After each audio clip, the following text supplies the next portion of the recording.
background, I've never been a very good student in high school. I had no learning issues, I was just lazy when it came to academics, and since I wasn't planning to go to university but to work, it didn't matter as long as I didn't fail the whole grade. In Argentina, universities are public and don't require you to have had a high grade point average in high school to apply anyway.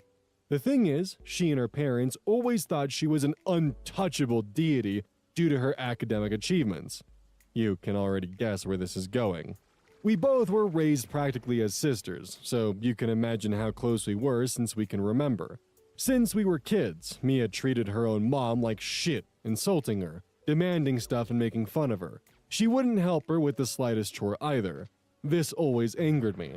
The worst part is that her father used to rebuke my aunt every single time she tried to discipline her. If my aunt forced her to even take out the trash or clean her room, prepare for Troy to burn. Mia would run and tell her father how her mother mistreated her. They'd also let Mia mock me about my grades. They themselves used to make jokes and hurtful comments about it since I was little. It really used to affect me when I was a child, but since I was a teenager, I couldn't care less. Even with this, they really tried to make me feel bad about it. No, they weren't worried about my future at all. Actually, they were happy about my failures because then they could compare me with their daughter and criticize the poor upbringing my mother was giving me, lol. Once they even told me I was going to be Mia's maid when we grew up. I was 7, by the way. My uncle, let's call him Sorete for now, used to treat my aunt like a servant rather than a partner, and this behavior extended to Mia. Imagine letting your oncological wife/mother do all the chores without helping her at all or even accompanying her during her chemotherapy. I dare to say I was a daughter from my aunt more than Mia. Even though how they treated me, I've always loved her as a second mother. Now I comprehend she was only a carpet for the Sorete and Mia. Mia has the worst of both of her parents. She's a cynical, a freeloader, and an ungrateful being as her father, and a pick-me carpet for her boyfriend who only uses her like her mother was for her husband. Sometimes I feel bad for her, even though I know I shouldn't. I have to admit I used to be a carpet for my family just like my mother, but it's over. So I guess we now understand where Mia gets her behavior from. She's been entirely enabled by her father since she was a child, and now it's progressed into how she acts as an adult. Is there any way to, fix a child/adult who was raised in this kind of mentality and now has that, brain chemistry built up? Is there a way to deprogram that, or are they just gonna kind of act like that for the rest of their life at this point? I mean, I've spoken at length about my fears about, having a child and that child turning out, poorly because of my mistakes as a parent. And while I don't think I would ever make a mistake like this, it is something that still definitely just spooks me. Is it possible to help someone overcome this mindset and behavior to make them, a better person? Because it's pretty clear that Mia has been entirely just corrupted by her father's way of parenting, of your mother's supposed to handle all the bullshit while you and I get to have a great time. And worst part is, as we'll soon learn, this bleeds into even when their mother passes from cancer. It's incredibly frustrating. So let's take a peek at that. Indigo Heart 2003. My cousin's selfishness is ruining her own life. My aunt's decease. My aunt passed last year after a long battle against cancer. She was diagnosed when Mia and I were 13 years old in 2017. If you're thinking Mia's behavior changed once her mom was diagnosed, then you're wrong. Mia was a terrible daughter till the end. Imagine a 21-year-old demanding her mother, who is literally dying of cancer, to iron her clothes and clean her room, and yelling at her if she doesn't. She couldn't care less about her own mother, but once my aunt passed, her world collapsed because she lost her full-time maid. I'm not being mean or assuming anything, I swear. Every single time Mia grieved for her mom, she would only mention the things my aunt used to do for her. My aunt's decease was unexpected. In that time, she had recently completed a treatment after having had surgery in August of last year. She passed at the end of March. Her medical checkup results indicated normal tumor indices until they suddenly skyrocketed. So, she was admitted to the hospital, where she underwent further medical checkups. It took almost 2 weeks to receive the results while she was still admitted. Once she received the results, she also received the bad news that the cancer had metastasized and was throughout her body. She passed at dawn the next day she received the terminal diagnosis. The only consolation I have is her decease was relatively merciful. She had a sudden cardiac arrest instead of agonizing for months. Yes, as you can imagine, Mia hardly ever visited her, and my uncle didn't visit her even once. Later I found out from my mother, the man complained to her that my aunt wasn't home to take care of him and do the chores the way he liked it. My mother, who was taking care of my aunt that night, called the Sorete, my uncle's nickname, go read my last post for context, that morning to take Mia and me to the hospital so we could say goodbye. Those 2 weeks I was staying at my aunt's house to take care of my grandma, the pets, clean and cook while she was in the hospital, so I was with them at the time. Guess what? The Sorete didn't want to take me to the hospital. He left only with Mia on his motorcycle after telling me the car was broken down so he couldn't take us both. Yes, he lied. I arrived at the hospital 40 minutes late because I had to take an Uber that, on top of all, cost me the equivalent of 40 USD, and I'm not kidding.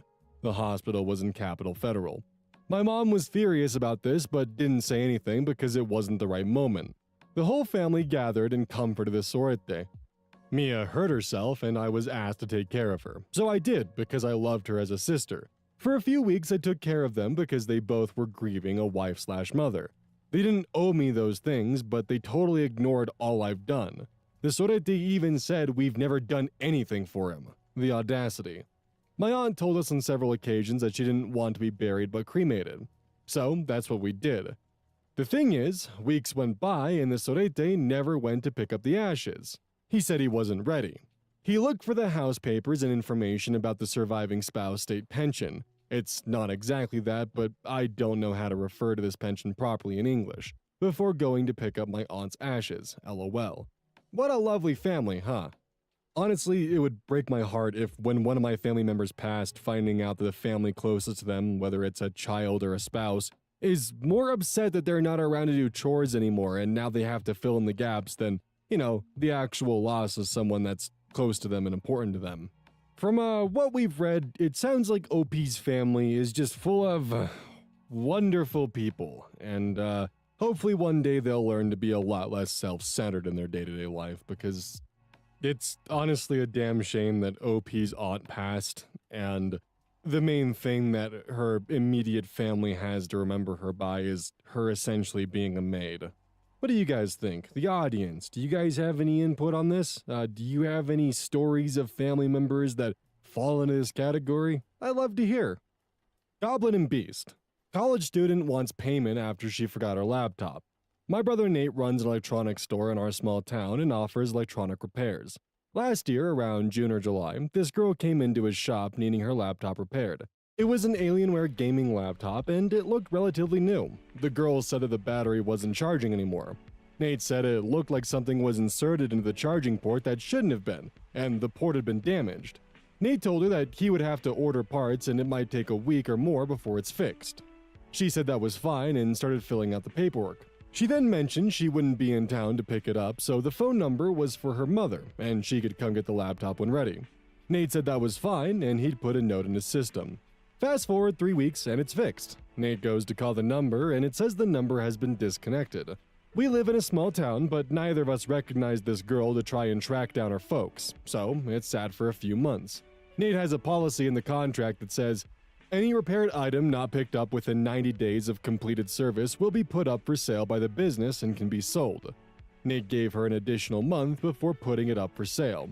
He got an offer the same day he put it on the shelf and it was sold as a refurbished. Fast forward to last Thursday, the girl finally showed up to get the laptop. She left to go to college and was in town for a long weekend and found out her mom never got the laptop. Turns out the girl wrote down the wrong number. She's pissed that it got sold and is now demanding my brother pay her $2,000 so she can buy a new one. So, that sucks. I'm just gonna be honest, that does suck to be in that situation where you put down the wrong number and your laptop gets sold. However, I can't blame the shop for doing that because in the 4 months that she had to check in, well technically almost 5 because he gave her an extra month and the repair took 3 weeks, so roughly 5 months in total. In that time, she never thought once to call and be like, hey, did my mom pick my laptop up? Or call her mom and be like, hey, did they ever finish fixing my laptop? And if not, calling the shop and be like, hey, why is it taking like 4 months for you to fix my laptop? Like, if you're bringing your $2,000 laptop in for repairs and you just don't even check on it to make sure that it actually made it through the repairs, that definitely is just irresponsible. And yeah, it sucks that it got sold, but at the same time, like, I can't even imagine bringing a device in and just leaving it there for 4 months and not even once questioning, like, why the hell is this taking so long? Like, even if you do call in and like are worried about being annoying, the worst that they will say is, yeah, we're still waiting on parts and repairs. But it does give the opportunity to find out if, let's just say, I don't know, you wrote down the wrong number to give to them. MD Warka 2000. Woman throws a fit after she loses her turn to see the doctor. This woman signed her name in to see the doctor. She was one of the first people to sign in. I don't know what the conversation was, but she told the medical assistant that she was leaving, so we all thought that she was no longer seeing him. So we canceled her and took her name off the list. An hour later, she comes back after a long list of people have signed in, asking to see the doctor for 5 minutes, that she needs her medication, and speak with him about it. We explained to her that she left the office and we canceled her, so now she has to wait in line to see the doctor. She leaves and then comes back several minutes later to proclaim how we have upset her. The manager came out and explained to her that she left. The woman says how she left to go somewhere. The manager says to her that she can't just pop back up and expect to see the doctor ahead of everyone else who signed in after she left. That's not how it works, and it's not fair to the rest of the patients. She said something along the lines of, I know what I see, and storms out. Why are people like this? This actually brings up a really old memory of mine that I had when I was maybe like 9 years old, and my mother had taken me to a clinic for some kind of just, general checkup as being a 9-year-old. And we were about 15 to 20 minutes late to the appointment. The appointment was supposed to be 15 to 20 minutes.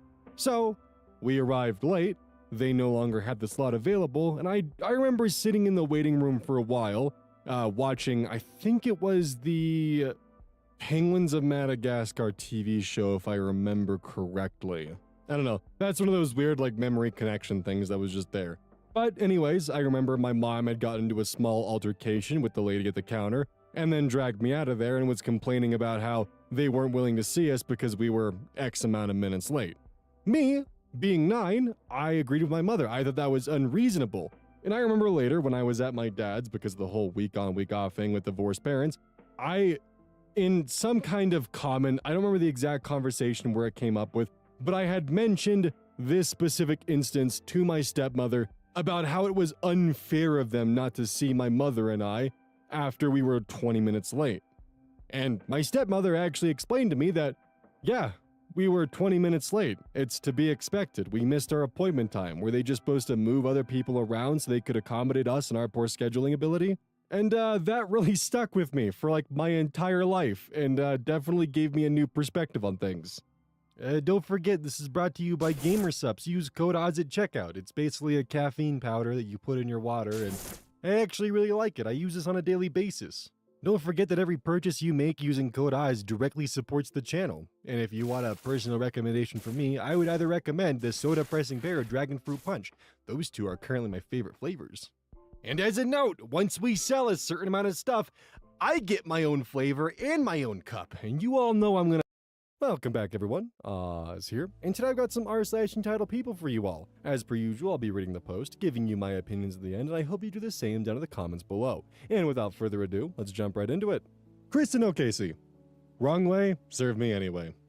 I once managed a very popular coffee shop back in the day. It was located in a medium-sized coastal town and was a regular stop for our local police force. I happened to be working the day when a couple in a big SUV drove the wrong way into the drive-thru. About the same time, a couple of other cars were in the drive-thru the right way.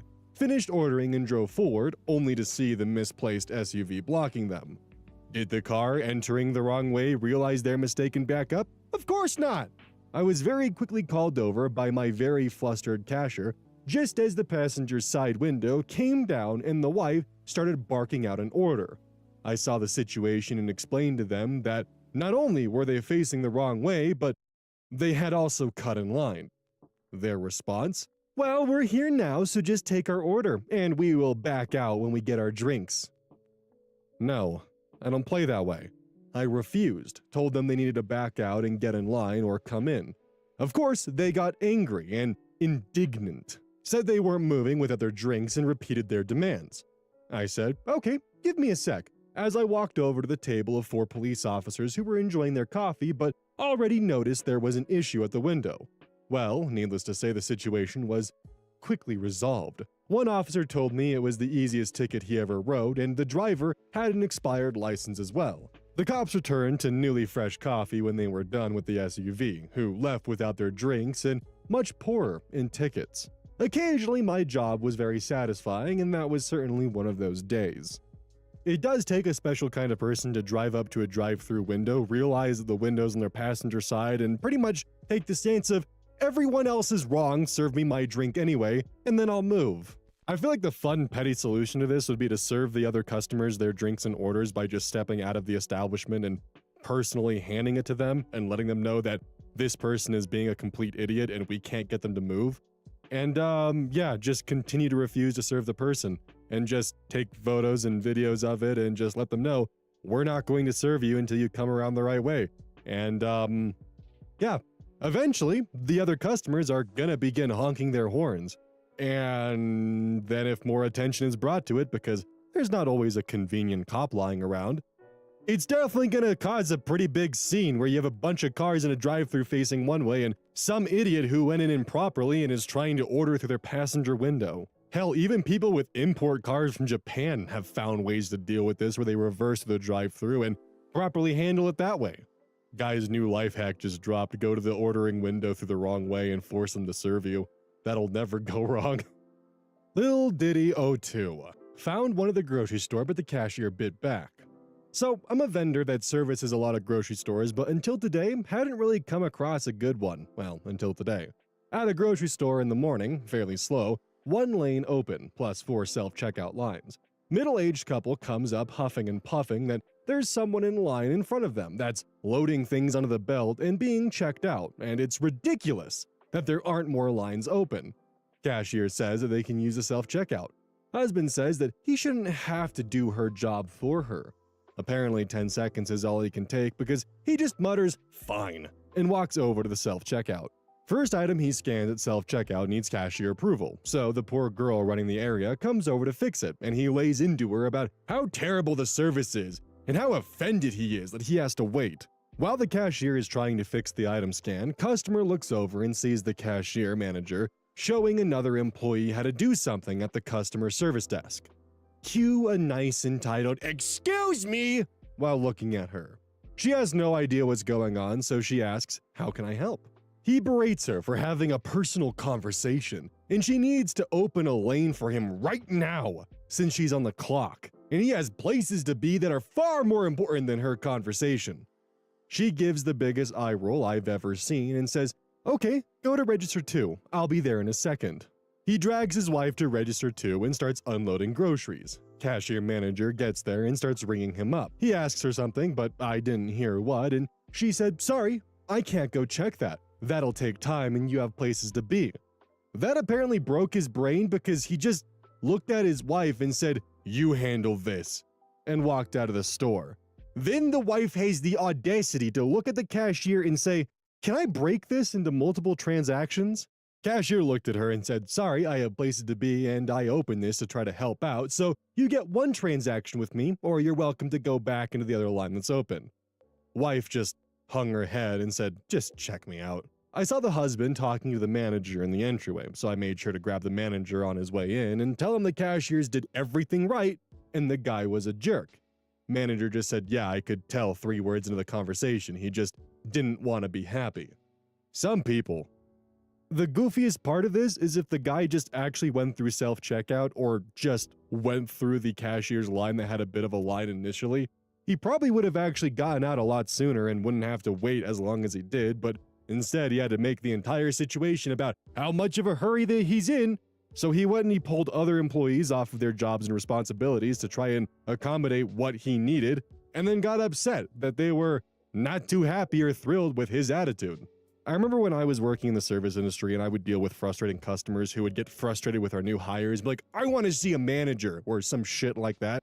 Oftentimes, a manager wasn't on staff, and because I was a senior employee, I would end up at the front trying to help them out. And every fucking time, they would always insult the lower staff, and I just had to like kinda deal with it because I wanted them out of there. I didn't want to have to deal with them. But why is it that when they do get senior staff over or some shit like that, they instantly think they're gonna be on their side and it's just gonna be a hunky-dory scenario where, oh, it's just business as usual now? It's like, no, dude, you pulled me off the grill line. Now I have to do this transaction here, and you're actively insulting the new hire, who honestly did nothing wrong besides take an additional minute to figure out how to input your order. And same shit basically happened in this story where the guy was trying to ask the cashier, the new one that he fucking dragged out of the service area, random ass questions about things, and she didn't want to have to put up with it, so she was like, you're in a hurry, so we're not gonna do that. It really is just extremely frustrating that some people are like that, where they believe that just because you're a senior staff, you'll instantly side with them over the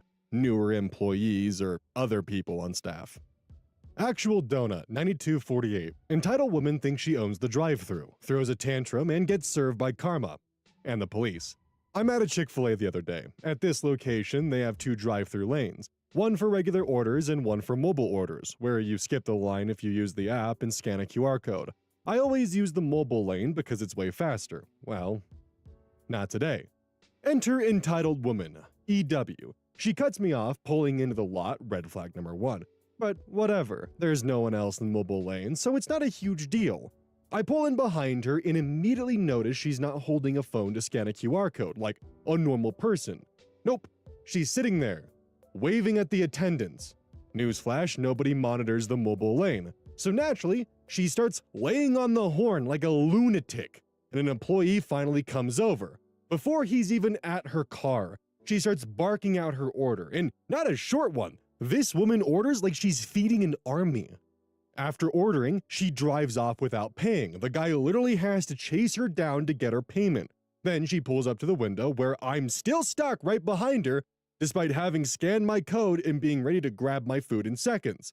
The employee at the window asks her to pull around to one of the waiting spots. She refuses, saying, "No, it always takes longer if I pull around."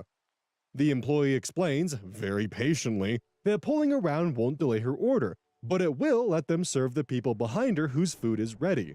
She responds, "It's not really fair to prepare their orders before mine when I was here first."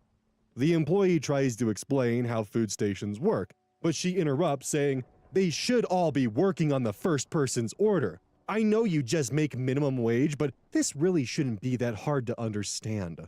After what feels like forever, the manager appears at the window. He leans out and very politely asks her to pull around, even promising to personally bring her food out as soon as it's ready.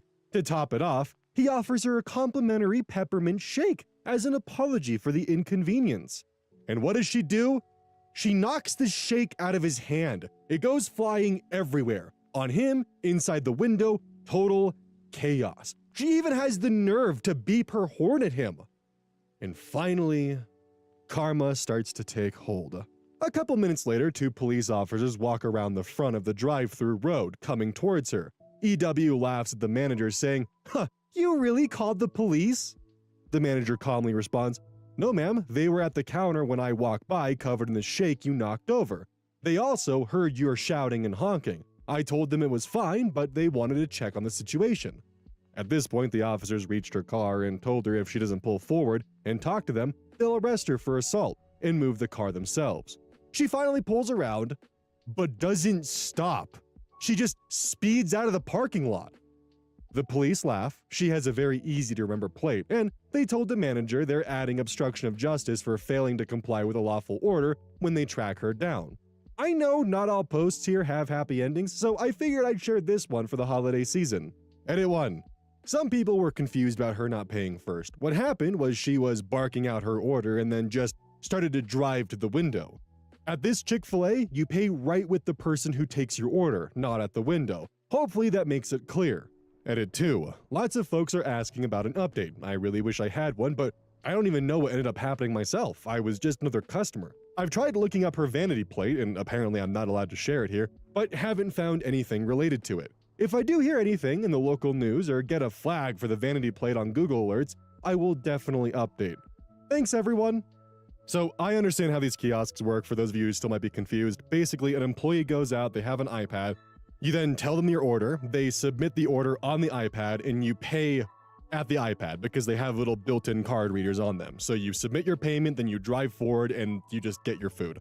It's the same thing at a Dutch Brothers, pretty much, which is a coffee place for those of you who don't have them in your area yet. So that's why the non-payment thing is definitely weird. But also, it really goes to show what kind of person someone is when they're arguing with someone who works at a fast food establishment and their go-to response as an insult is, "Oh, you're just a minimum wagey. You don't know what you're doing." Let me break it down in simpler terms because, you don't have a real job. It's that kind of attitude that fucking pisses me off. Fonzie's hair. Entitled neighbors? ? Waiting for Crocs that were delivered to the wrong house. A few weeks ago, my wife Grace ordered a pair of Crocs. She waited patiently, but they never showed up. Eventually, she reached out to Crocs customer service, who told her the package had been delivered weeks earlier. Grace was confused since nothing ever arrived at her house. They sent her the UPS delivery confirmation, which included a photo of a package sitting on a front porch. The problem? That wasn't our porch. Grace pointed this out to them, and they promised to investigate. Later, while out walking our dogs, Grace noticed a house on her street with a front door that looked identical to the one in the delivery photo. After checking the house number, we realized the delivery driver must have made a mistake. It was an easy mix-up to make. Now, here's the thing. The shipping label would have clearly displayed Grace's name and address. If the homeowners received it by mistake, you'd think they'd have the decency to drop it off or contact us. But nothing. And to make it worse, we know who lives there. A young couple with kids. We don't know them personally, but we see them around the neighborhood. Hoping to avoid conflict, Grace wrote a polite note explaining the situation. She included the delivery notice with the picture of their front door and her contact info, saying they could text her to arrange a pickup or just leave the package on her porch. We dropped the note in their mailbox, leaving it sticking out slightly just to ensure they'd see it. That evening, Grace walked by with dogs and noticed the letter was gone. They definitely picked it up. But as of now, crickets. No text, no package on her porch, nothing. At this point, I can't help but feel like they're just keeping something that isn't theirs. It's not even about the Crocs anymore, it's about the principle. How entitled do you have to be to not return something that was clearly misdelivered? We're giving them a little more time to do the right thing, but honestly, I'm losing faith. Partially related, but not 100% so. Once upon a time, I had an Amazon delivery driver deliver a package, take the photo to confirm delivery, then pick the package up and start to walk away with it. Then they turned around, noticed I had a doorbell camera, then went and put the package back and then left. And I can almost guarantee that if it wasn't for the doorbell camera, they probably would have just walked away with my package and, yeah. Eyes that do not see. Flip this script on entitled Karen. This happened 3 or 4 months ago. I work at a military clinic as, at the time, a front desk receptionist. There was a lady that came in one day demanding that a doctor sign a sports physical form for her teenage daughter right away. Or else, her daughter won't be able to continue playing sports. Thing is, her daughter had lost the form that had already previously been filled out by the doctor. I explained to her that this more than likely would not be done right away, due to the doctor's busy schedule, and the fact that that particular doctor wasn't in yet. She insisted on waiting, even though the nurse had also said the same thing, that it may not be done right away. Finally, she decided to go home and wait for them to call her when it was done. Luckily for her, the doctor took the time to fill out the form as soon as he got it. The nurse called her and let her know that she could come and pick it up. When she got there, I handed her the form and told her to have a nice day. Immediately, she asked to speak to a supervisor. I kindly told her she could go to the second floor and speak to the patient rep. She proceeded to have a fit in the middle of the waiting room, claiming that I was rude to her and that I had a problem with her waiting for the form. Not true at all. Both I and the nurse told her that she was more than welcome to wait, but didn't recommend it due to the possible long wait time. She started blurting out some BS about her own kind not looking out for her. We're both AA. She then went to the patient rep and lied through her teeth. Security, who had to step in, sided with me because he had witnessed the behavior that day and before, apparently. The same lady had been escorted out of the building by security in the past. Needless to say, her complaint was thrown out. But here comes the cherry on top. I still work at the same clinic, and yesterday, the same lady came in causing trouble again. Again, she wanted to speak to the patient rep. But guess who the new patient rep is? Yours truly. You should have seen her face when she walked into my office. She definitely recognized me. And of course, she was the one causing trouble again. She told so many lies, just like she had done to me months before. I, of course, remained professional, and once I completed my investigation, which lasted all of 1 hour, I started the ball rolling to have her banned from the clinic/trespassed. She hasn't gotten the call yet, but boy would I love to be a fly on the wall when the higher-ups call her to give her the good news. I really wish that OP actually included the lie that was told to the patient rep the first time around, because I would have loved to read that and hear that. Like, for OP to write lied through her teeth like that, with no spaces, all periods, all caps, I really wish it was included. Although this post does make me want to cover Tales from the Front Desk again. Maybe I'll be able to cover that one in the near future. Glimmer Girl 1. Hey, it's me! Let me in! I read a post earlier that reminded me of this story from about 20 years ago. I had opened a small store inside a co-op building. My shop had a side door that was supposed to be an exit, but was unlocked during business hours. People would come in that door, which became a problem. It was a tight space, so people shopping in the aisle near the door would sometimes get hit by incoming patrons opening the door without looking, or run over by co-op patrons trying to cut through. So we ended up locking this door from the outside. Shoppers would then have to come in through the main entrance, but could exit the side door. The side door had a large window in it, so we put up a sign at about eye level that this door is an exit only, and to go to the main entrance, which, by the way, was about 15 feet to the right. People would literally peer around the sign to make eye contact and then knocked, like, hey, it's me, I don't have to walk 15 feet to the main entrance, let me in! I ended up wrapping a piece of cardboard with paper and blocked the whole window so they couldn't see inside. They still knocked, but I could ignore them. Also, silver lining was I varied the paper based on the season, so it was a fun thing to do. I know that in previous episodes I've talked about dealing with customers who show up like 30 minutes before the restaurant opens and try to get in and claim that, I've been here before and you guys can do this for me, right? It's just 30 minutes early. When like none of the machines are on, and dealing with that kind of shit. I've already talked at length about that. I think. Maybe that was during streams. I don't know. A lot of this stuff kind of just begins to mesh together into one finite stream of consciousness that I can't fully keep track of. But have y'all ever had interactions at your workplace where people do shit like this, or they try to come in through the wrong door, or come in early, or just dealing with customers where if they read the directions, they'd be directly directed in the right direction? The Iron Mountie. I know I'm not family anymore, but give me the details for your destination wedding. Welcome to my family drama. So I'm getting married in April and have a destination wedding in Cyprus. Because we have family all over the world and some have jobs where they need to close dates like a year in advance, we sent out save the dates as soon as we closed the venue, back in May. One of the people I sent a save the date to is my stepbrother's wife. Then, they started divorce proceedings this summer. I've never liked her, she's quite a nasty person, and she only ever speaks to me when she needs something. When I sent out the actual invites, I sent them with the names of all the invitees.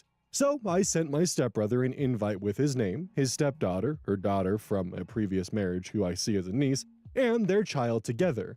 Her name was not on the invite. I knew this meant that it was very likely her children could not come since they would have to leave the country and she could prevent that, which I completely understand and is totally in her right. I understood that when I sent the invite, my stepbrother told me straight away that he and the kids would likely not be able to make it, but he'd let me know if things changed by the time he needed to RSVP. So, that was 2 months ago. Haven't spoken to his wife since long before the divorce proceedings started.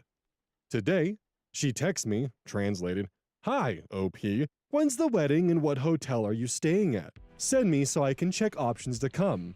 I'm thinking to myself, girl, you aren't family, and this is a small destination wedding. What are you thinking?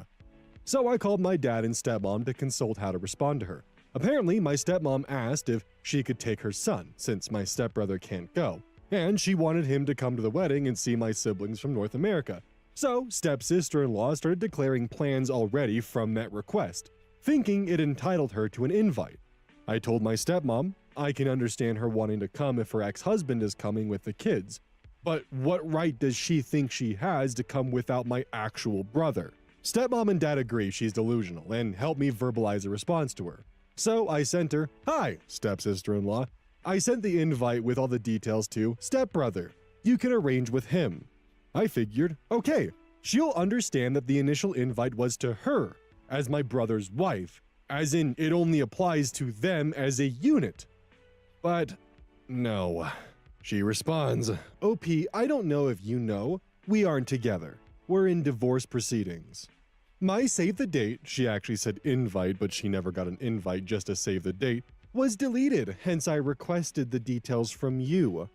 So this woman, who I have near zero relationship with, who is no longer even speaking to my brother, thinks that she's still invited to my wedding.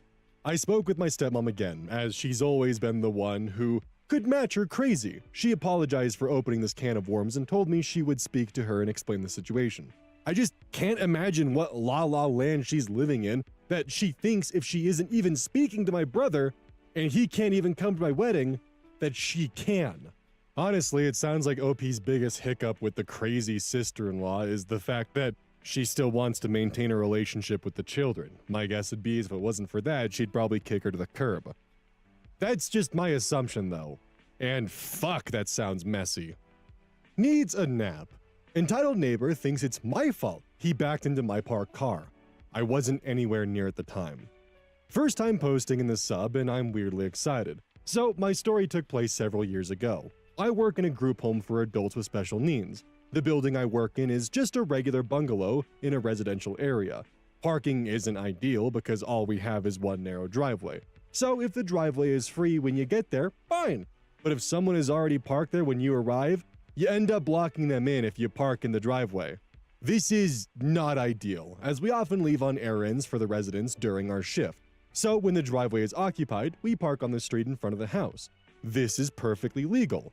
I live in Canada, in an area that gets a ton of snow in the winter. So the only rules about parking are you can't block a fire hydrant, and from the 15th of October to the 15th of April, you can't park on the street from midnight to 7 a.m. This is to allow snowplows to do their job in the event of a storm. All other times of the day are fair game, and anything in the summer is acceptable. My story took place on a sunny afternoon in late June, so it was perfectly legal for me to park on the street.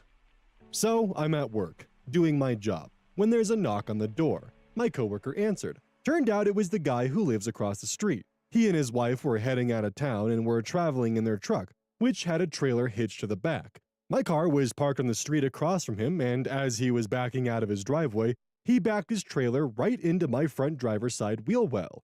So I got out to inspect the damage, and he's already mad, saying how frustrating it is that people in our house are always parked on the street, makes it hard for him to get out of his driveway, etc. Mind you, this is the first time he said anything to any of us, but whatever. I didn't say anything to him, just looked at my car and saw the damage is pretty bad, ended up costing $2,000 to repair. So I just say, let's exchange insurance information, literally the only thing I've said to him at this point. And then he gets very angry, starts yelling and says he refuses to go through insurance. It's my fault for being parked on the street, and he'll pay for the damages, but only if I take my car to this guy he knows. His wife then adds that they were doing me a favor by even telling me. They could have just driven off. And while technically yes, but that's actually illegal, so no, you weren't doing me any favors. Again, I don't say much, I just reiterate that I'd like to go through insurance. He flat out refuses, which is also illegal. So I say, fine, I'm just going to call the police. At this point, he says he's not sticking around and he and his wife drive off. I called the cops. The cops arrive, see that I'm parked legally, and say there's no reason he shouldn't have been able to back out without hitting me. Now, here's perhaps the most annoying part. They track him down the next day and come back to me, let me know they've spoken with him. Turns out he's a retired guard for the local jail, and according to the officer who did the follow-up, he Seems like a good guy. Quite nice. Well, yes, I'm sure he was nice to the cop. Me, the rather small female civilian, not so much. The cop tries to convince me to not go through insurance. Like, what? He's part of your club, so he gets a free pass to be a dick? No thanks. Dude verbally assaulted me for his mistake, then drove away from the scene of an accident. Fine him! Don't try to make this easier on him, he's a dick! I went through insurance. My insurance covered 100% of the cost and deemed it not my fault, which was a relief as it means my premiums were not affected. I'm pretty sure cops have to issue a ticket when a motor vehicle collision occurs, so not sure what happened with the neighbor, but I'm guessing he received some sort of fine because I know I didn't. I can't even imagine someone doing you wrong and like actually costing you $2,000 worth of damage. So you contact the police and they return with, he seems like a nice guy and he's an old jail guard, so we're gonna advise that you don't go after him. That would be some pretty frustrating bullshit to have to deal with an encounter, and thank God OP's insurance actually saw through the mist of it and not your problem. In fact, if I were to actually guess, the insurance company is probably gonna go after the guy's insurance company and handle it behind the scenes. Hey, welcome to the outro. Don't forget this whole thing is basically brought to you by GamerSupps. If you like caffeine, then I can't recommend GamerSupps enough. Use code Oz at checkout to support the channel. And I do actually use this product. It's replaced all other sources of caffeine for me because I feel good. It doesn't have any of that extra stuff that a pre-workout blend might have. It's with a couple of the extra things to make it so you don't crash as hard. It's good. I like it. Personally, if you really want a good flavor, try the Soda Pressing Pear or even the Dragon Fruit Punch. Those two are my personal favorites right now.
Welcome back, everyone. Oz here, and today I've got some r/am I the asshole for you all. As per usual, I'll be reading the post, giving you my thoughts and opinions, and I hope you do the same down in the comments below. And without further ado, let's jump right into it.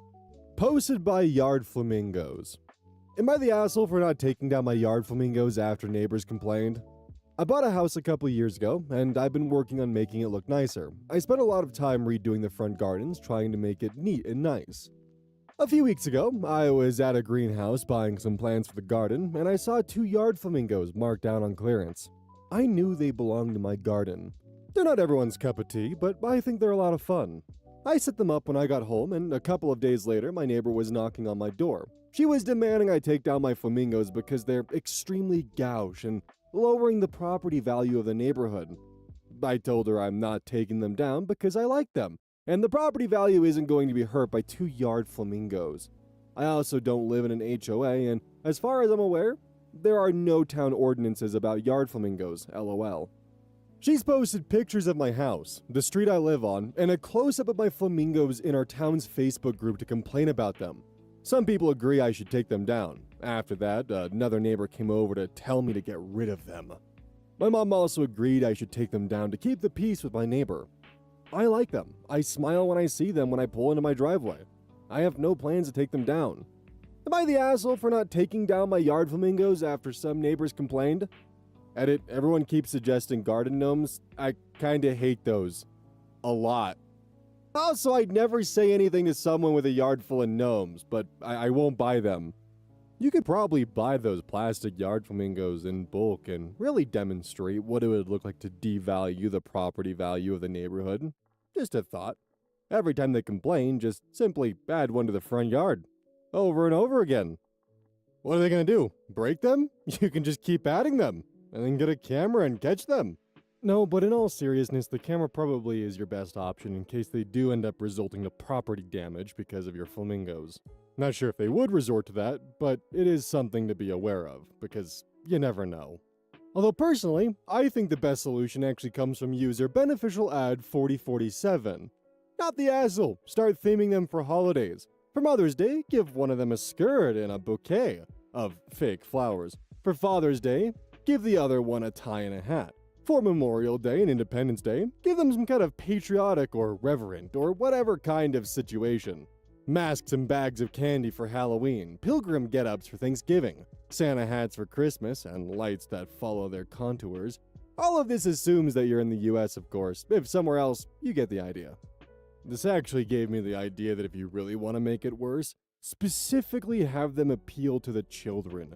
Theme them in ways the kids will love them. So if the flamingos ever get taken down, the kids will riot on your behalf. Make those flamingos a false idol those children will spill blood for. And that will surely teach your neighbors who's boss. It's the flamingos, that's who's boss. But in all seriousness, not the asshole, you're fine. Cryptographer Sad, 7952. Am I the asshole for not taking an 11-year-old's word for it? My, 20, dad made some friends when he studied abroad. One of them is on visit in our country right now, and he brought his daughter, 11, with him. He asked if I could take her to our national museum since it's good for kids to practice some art appreciation. I said sure. She wasn't very enthusiastic about it though.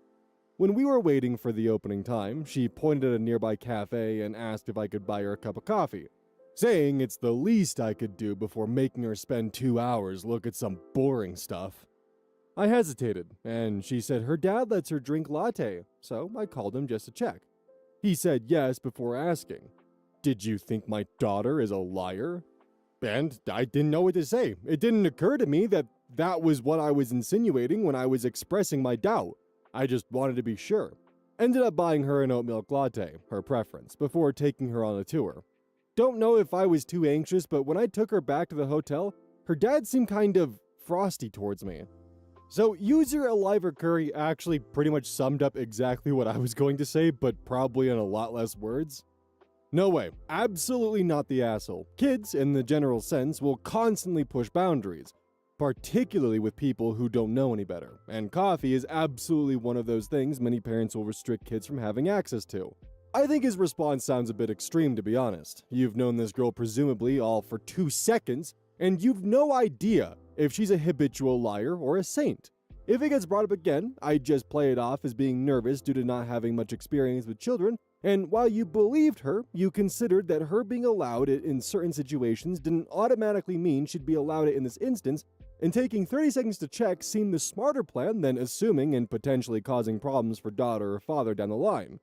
I'd then probably refuse to be involved with her or her father further if that's the sort of attitude you'll be dealing with.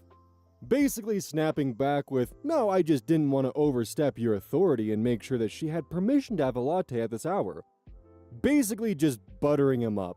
I'm sure that anyone who's babysitted has probably had their boundaries tested and heard a child at some point say something along the lines of, "Well, mom actually says it's okay if I eat chocolate after 8 o'clock and watch My Little Pony until I go to bed."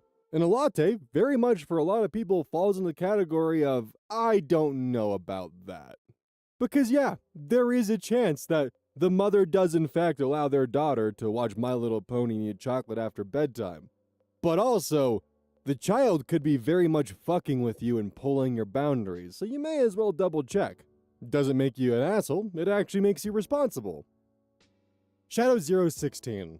Am I the asshole for refusing to let someone check my phone after a coworker accused me of taking pictures of her? Throwaway account. So this happened at work. I, 18 male, was on my stuff normally, scrolling through my phone and watching YouTube videos when a coworker, 17 female, suddenly accuses me of taking pictures of her. That caught me off guard. I told her I hadn't taken any photos and that I was just watching videos on YouTube. But she didn't believe me and started getting louder and kind of annoying, drawing attention from nearby coworkers. She said that if I had nothing to hide, I should just show her my photos. Luckily, the manager was nearby and came over because of the commotion. We both explained our sides. The manager said that if I wasn't hiding anything, I could just show the last 2 pictures on my phone to clear it up quickly. But the thing is that I had a lot to hide that I didn't want to show. Nothing illegal, creepy, or weird, and definitely nothing involving her.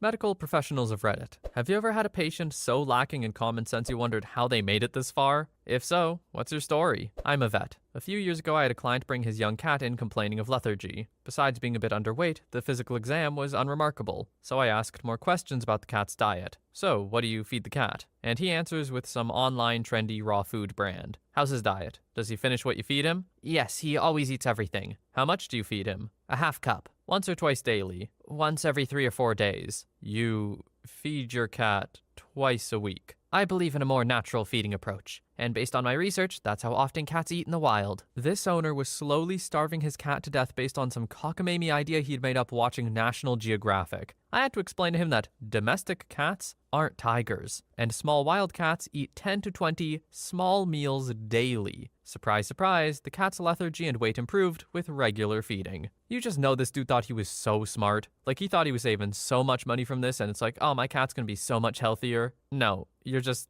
What are you doing, man? Story 2. I'm in the ER. So many stories. The one that left me dumbfounded was a woman who was brought in by her sister for pelvic cramps, amenorrhea, for 3 months. Lo and behold, she's pregnant. Sister informs me that she sleeps with the Brazilian construction workers building the condo complex next door. I ask if they have any questions. The patient asked me if her baby would come out speaking Spanish. After a long pause and her sister staring at the ceiling, I told her no, because they speak Portuguese in Brazil. Patient seemed relieved and the sister hustled her out of the ER before I could discharge her. Story 3. I used to be a medical oxygen tech, mostly doing in-home work. One guy was on such a high concentration that he would have drawn nearly 0 oxygen from breathing regular atmosphere. This required 2 heavy-duty machines hooked up in tandem just to keep him barely alive. This was explained ad nauseum to him and his wife with full signed documentation of every conversation. They'd shut one machine off because they decided it was too loud. He would take his mask off because he decided it was too cold. She would unplug the hose if she decided it was in the way, so on and so on. Literally everything you could think of that would restrict or cut off his oxygen intake. Then they would panic and call our emergency service when he started to have a reaction to no oxygen. I lived not even 5 minutes away, right beside our EMS/fire station, and the call would always come for me to fix the machines at random times of the day and night, 3 to 7 days a week. They refused to call 911 because they didn't want to make a scene. This went on for ages, well over 18 months, until he was having trouble sleeping one night and shut the machines off before going back to bed. It's been years and I still see the wife around town. She always glares at me as if I'm the one who ended him. That last part came out of frickin' nowhere, man. Well, kinda. Like, you could see where it was going, but I didn't expect it to be like that. I don't know. OP didn't even say that he passed away or something. Just he shut the machines off before going back to bed. My brain didn't put 2 and 2 together until I read the last sentence. So I had to go back and reread it because I had the intention all wrong in the line. That really threw me for a loop, man. That's brutal. Story 4. Lady brings her baby into the ER with a rectal temp of 103. Kid looks like crap. Refuses all medication, says she doesn't believe in them, and wonders why her herbal tea, she brought a jug of it, isn't working. Wants us to just check her out. Thinks a children's emergency room just checks them out. Tried to explain why the kid needs an NSIAD. Keeps refusing. Says she doesn't know what's in it. I bring up the fact that she had her kid in a hospital, and that she received medication herself. IV, epidural, etc. Doesn't budge. Only concerned for herself. Told her that when the kid has a seizure or goes unresponsive and you call 911, you can expect the medics to give the kid everything it needs regardless of whether you like it or not. Only when the doc threatened to contact social services for child endangerment and abuse did she start to listen, for like 5 whole seconds. Left against medical advice. People like this exist and breed. Story 5. I worked ED for 10 years. Every day is the answer. Every day people come in and it shocks you how they've managed to evade death for that long. One of the worst we had was a guy who came in. He was a twin. He told us he needed to get checked for STDs because his sister apparently got one. We of course had to ask if he banged her. He said no, but they were twins, so what she has, he does too. After a collective sigh of relief that this wasn't some weird Alabama stuff, we had to educate him that that is not at all how it worked. Story 6. Something in the intimate education system is so vague that it's failing people. Because when I worked at an STI/HIV clinic, there was a not insignificant portion of patients who thought you always risk an STD from banging at all, regardless of whether the partners are virgins, tested, etc. Had a virgin ask if they could get HIV from banging with another virgin their first time.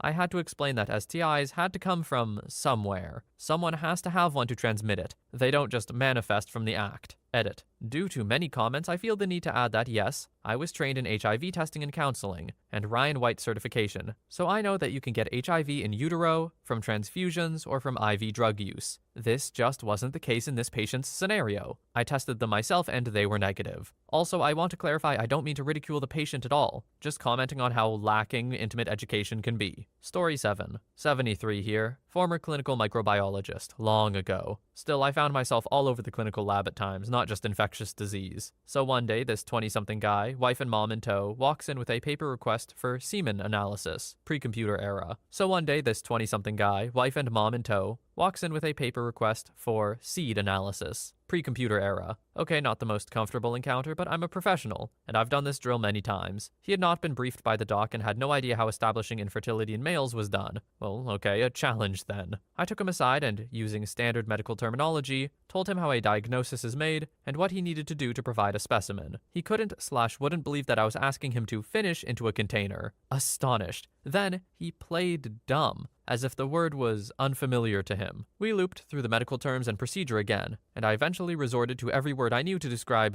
the act. It was like a George Carlin bit. A half hour later, he emerged from the toilet with 2 inches of urine in the cup. God almighty. The report went back. Patient provided improper specimen. I could not help but laugh at the end. Yeah, that's the improper specimen, all right. That's one way to put it. Story 8. Optometrist here. Patient booked in for an emergency appointment with a raging red eye. Clearly very painful. Look under the microscope and the cornea is really not happy. Wobbly reflexes, haziness, the works. Me. What happened? Patient. It's my niece's wedding this Saturday, and I wanted to tint my eyelashes to match my hair and the color scheme of the wedding, light blue. So I used the same dye for both to match the color. Does that hair dye contain ammonia by chance? I think so. Do you think my eye will be better by Saturday? Will it match the color scheme? Unless you can convince them to change the color scheme to red, no. Edit, because I read a comment about healing crystals and now I remember a story from a colleague. Patient attends a routine test complaining of gradually reducing vision, which turns out to be due to cataract. My colleague offers referral for surgery. No need, exclaims the patient. I know what I need for this. I have lapis lazuli at home. 6 weeks later, came back for the referral. Second edit for remembering the first story that made me question my sanity. Elderly patient attends with concerned family members because the patient ran over a pop-up tent in the side of the road that the telephone engineers used to protect themselves from the rain. Luckily, no one was hurt as the workers were on lunch. Worried as to how the elderly driver missed seeing a large red and white tent in the middle of the day, it was then that the elderly relative admitted to having spent the last 3 years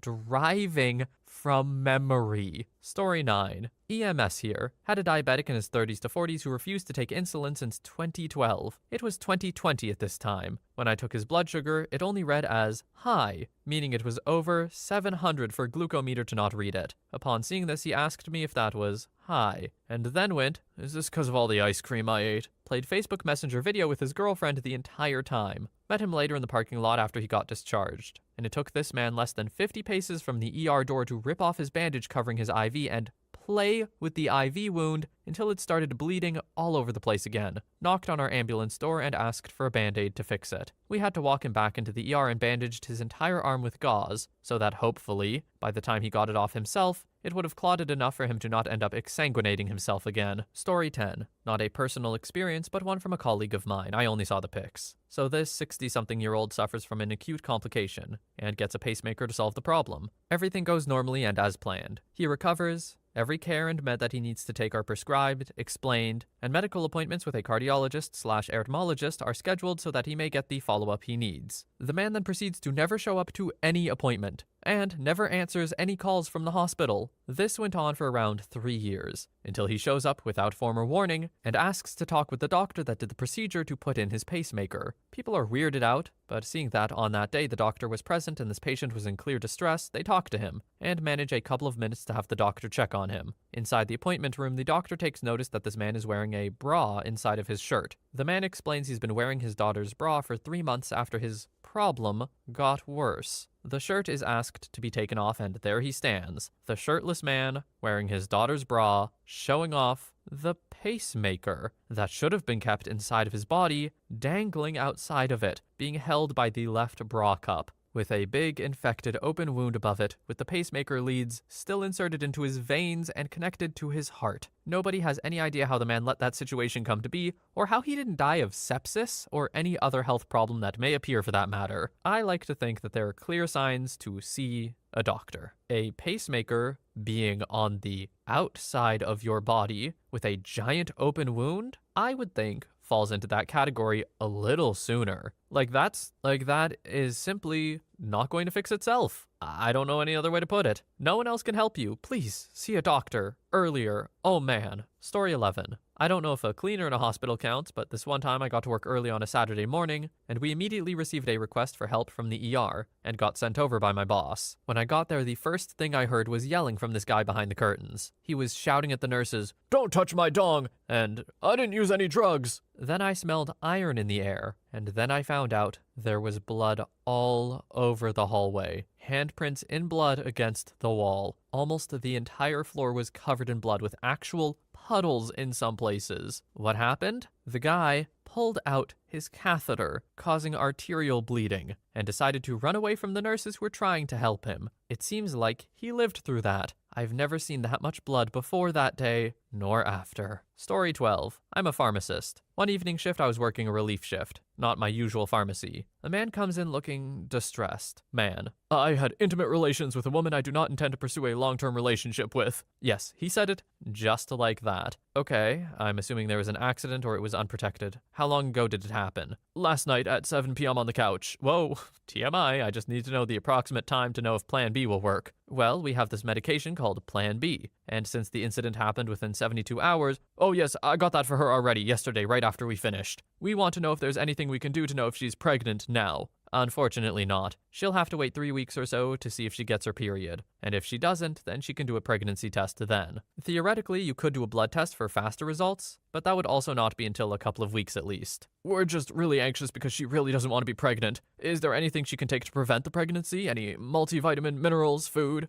She's already taken it. It was the Plan B. There are some other options, but those are prescriptions. And no, there are no over-the-counter products she can take. What about me? Is there anything I can take now to prevent the pregnancy? Any multivitamins or minerals? No, sir. There isn't anything you can take now. Well, he's trying his best. Gotta give him that. Story 13. I overheard a conversation between a nurse and a doctor and a patient in the ER. They were trying to figure out if he was very stupid or has a head injury. It was both hilarious and a bit sad. He kept telling them he was there for a hurt leg. He couldn't explain why his leg was hurt, how he got there, or anything. I heard them talking in a hallway to each other. The nurse was convinced he hit his head. The doctor said, "No, he's just an idiot." Turns out the doctor was right. They get a hold of the guy's wife. She basically told them in the hallway he is always this dumb, and if she leaves him, he would get lost in his own house and starve. Story 14. Not me, but sibling. I don't think he'd mind me sharing the story just on the off chance it prevents someone else from making this mistake. Lots of surgeons have a similar story, but thankfully this one doesn't end in someone's death. Parents claim their child hasn't eaten anything before surgery as they were carefully directed. Turns out they thought the surgical team was just being cruel to their child, and when she said she was hungry that morning, they detoured on their way to the surgical center and got her a full Southern breakfast. She damn near died aspirating biscuits and gravy. I've rarely seen my brother so angry and disgusted. Somehow biscuits and gravy look even more nauseating the second time around, and he was just recounting what had happened. I have no doubt he tore a strip off the parents once their 5-year-old was stabilized, and they probably still feel justified and angry at the surgeon for telling them what they could and couldn't feed their child right before anesthesia. Edit. The parents did in fact feel justified and hard done by,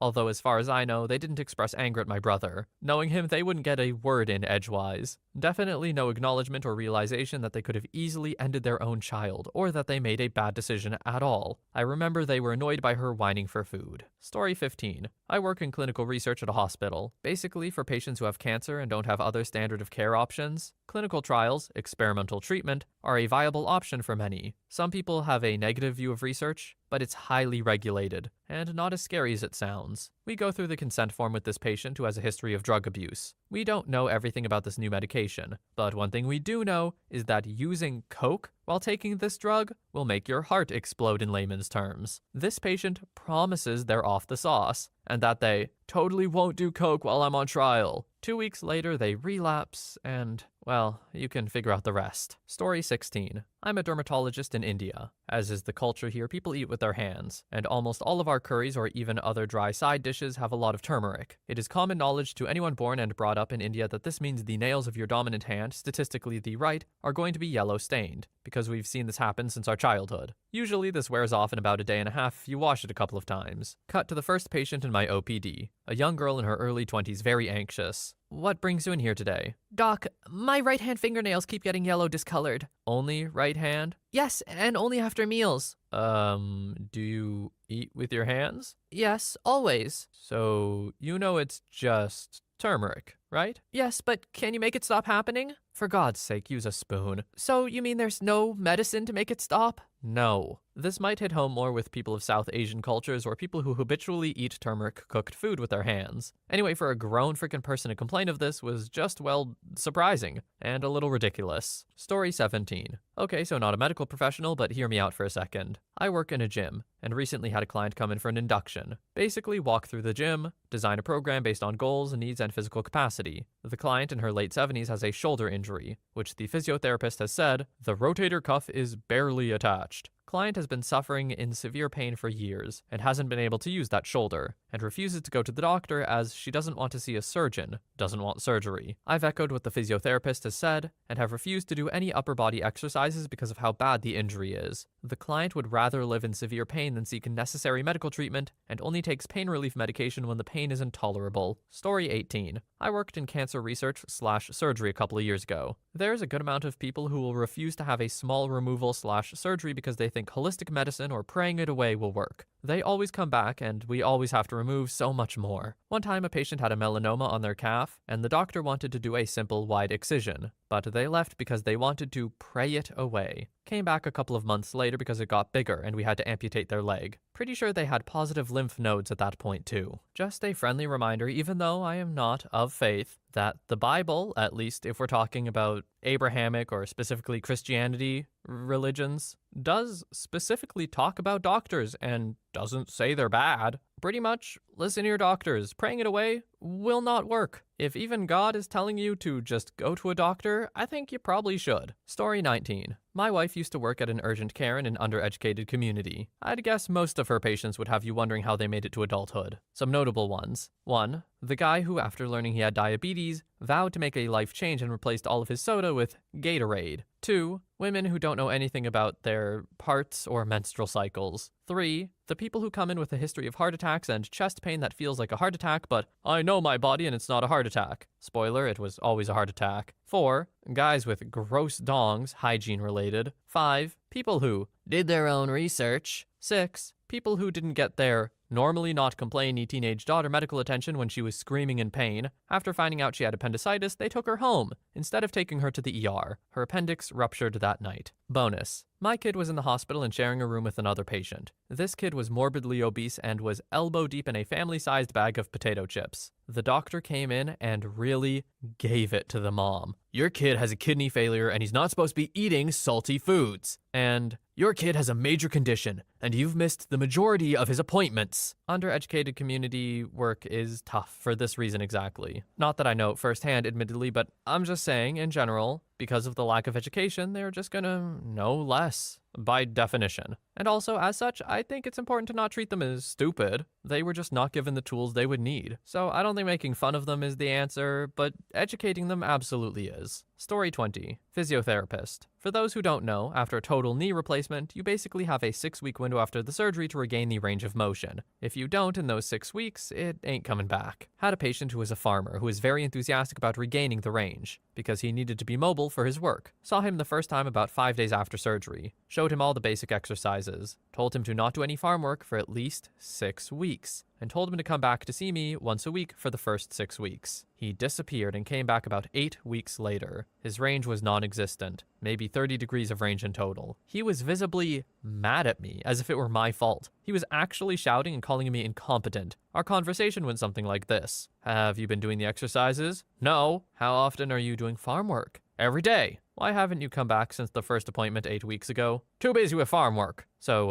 to summarize here, you did absolutely nothing I told you to, and this is somehow my fault. Never saw him again. Story 21. Not a medical professional, but I used to volunteer at a free medical clinic to take vitals and histories. A woman came in with pneumonia and wanted to know why her normal treatment of drinking half a bottle of Listerine and smoking a pack of cigarettes a day wasn't working. I asked her why she thought smoking was a good treatment. She said, Indians used to purify the ground by burning all the weeds away before planting, so I'm smoking to purify my lungs. I left that one to the doctor. Story 22. Not me, but my ex-wife works as an endoscopy nurse. People have to use laxatives because they have to be clean for the doctor to be able to see with the camera. With the laxatives, they have to drink a lot of fluid. 3, maybe 4 liters total if I recall correctly. About 3/4 of a gallon to a gallon. Some people just don't do it because it tastes bad. Some people do laxate but still eat. Some think the doctor just won't notice. Yeah, Margaret, they totally won't notice that your colon isn't empty when they go in there with an HD camera. They just don't understand why they do it, even though everything is explained by the doctor. And they get brochures and a link to the website via email. And believe me, I've seen the brochures and website. An average 80-year-old could understand. Also a funny story from her. There was a teenage boy brought in with a fake dong stuck up his butt. He didn't need surgery, but they did have to use some tools to get it out of his rectum. After the procedure, he apparently asked for the toy back, because it was his sister's. Answer was no. It was cleaned and they have a trophy cabinet. Story 23. As a pharmacist, everyone who comes in to buy homeopathic crap, especially for serious things. Once a lady came in with a prescription from the dentist for some heavy antibiotics and painkillers due to an infection that had threatened to damage the jawbone. When I asked if she knew how to take them, she went, Oh, I'm not going to take those. They'll go right into the garbage. but I gotta buy them so my dentist is happy. I'll rather stick with insert name of homeopathic crap here, instead of poisoning me with some devilish chemicals. Throughout the years, I've learned to just shrug it off and accept those Darwin Award candidates instead of arguing with them. Just infuriates me when I see they've got children and or pets. Story 24. Just got reminded of the time I got a highest priority call to someone who was actively choking. Rushed to the scene. Going through the protocols en route. Plans for if we needed to perform CPR. Pull up, rush in. Dudes sat on the sofa, fully alert, not choking. Me. Ah, you've managed to clear it. Great. No, I'm still choking, they said with no hint of choking. Also, if your airway is occluded, you couldn't speak. But the story is he'd been to the local carvery for lunch. ate a big bit of beef that he felt was too big to swallow but swallowed anyway. After a short while, he felt it was still not fully descended to his stomach, so he drove himself home and called 999. I explained that it was a large bolus of food in his, for simpleton speak, food pipe, not his air pipe. He needed to drink water to wash it down and next time either cut smaller pieces or not swallow. He had 2 young children and a third on its way. These people are allowed to vote, drive, and reproduce. FML. Okay, well, little narrator's note here. I think it starts to get a little dangerous when you're like, these people shouldn't be allowed to reproduce. That's a bit dramatic. Although I completely understand the sentiment, trust me. But this one is, it's really lacking common sense. It's what the thread asks for. I feel like there are a few in here that's like a level above common sense. Not much, but barely. This one is just right on common sense in my mind. It's like, no, you're not choking, man. You can still breathe and talk, and being able to breathe is probably the biggest indicator that you're not choking. Just strange, man. Anyway, that is also the last story we have. There were some very, very impressive ones in here. There are a lot of other words I could use other than impressive, but they're a lot less, kind. And I like to think of myself as a kind lad. So I'm gonna leave it at that. Impressive. There's impressive behavior in this thread. Anyway, I hope you had fun listening to this video, or learned something. Who knows? Medical videos, it's always very possible. And maybe there was something in this thread where you're like, I feel like this is a stupid question to ask, so I'm not going to, and then you learned about it in this thread. Congratulations. Learning is great. I think true stupidity is refusing to learn as opposed to not knowing things. That's my take. But for now, thank you so much for watching. I hope you have a wonderful day or night wherever you are, and I will see you in the next one.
Doctors, what's something you've had to tell a patient that you thought for sure was common knowledge? Vet here. I had this lady bring in her female cat who turned out to be pregnant. She was very adamant it was impossible, as this was strictly an indoor cat. Upon further questioning, she admitted that there was an intact Tom also living in the same house, but he couldn't possibly have done it. He was the female cat's brother. Yeah, cats don't work that way. Next story. Another vet here. Dead bodies decompose. If you leave your dead dog I euthanized in the back of your car on the hottest day of the year, don't come crying to me when its belly fills with putrefying gases and bursts. Demanding I cover the cost of reupholstering your car might be considered a little rude as well. Next story. In a free medical clinic, I had to tell a mother that she should be brushing her 4-year-old's teeth for her. The daughter came because her throat hurt. After opening her mouth and using a tongue depressor to see her throat, the daughter squirmed like 4-year-olds are prone to do, and the tongue depressor hit her gums. Pus flowed everywhere, and the child wound up having to be put on penicillin before having every last tooth pulled due to severe infection. Alright, so I was a bit too hopeful about these not being so gross. I thought, oh, common sense questions, it'll just be patients not knowing things they should have.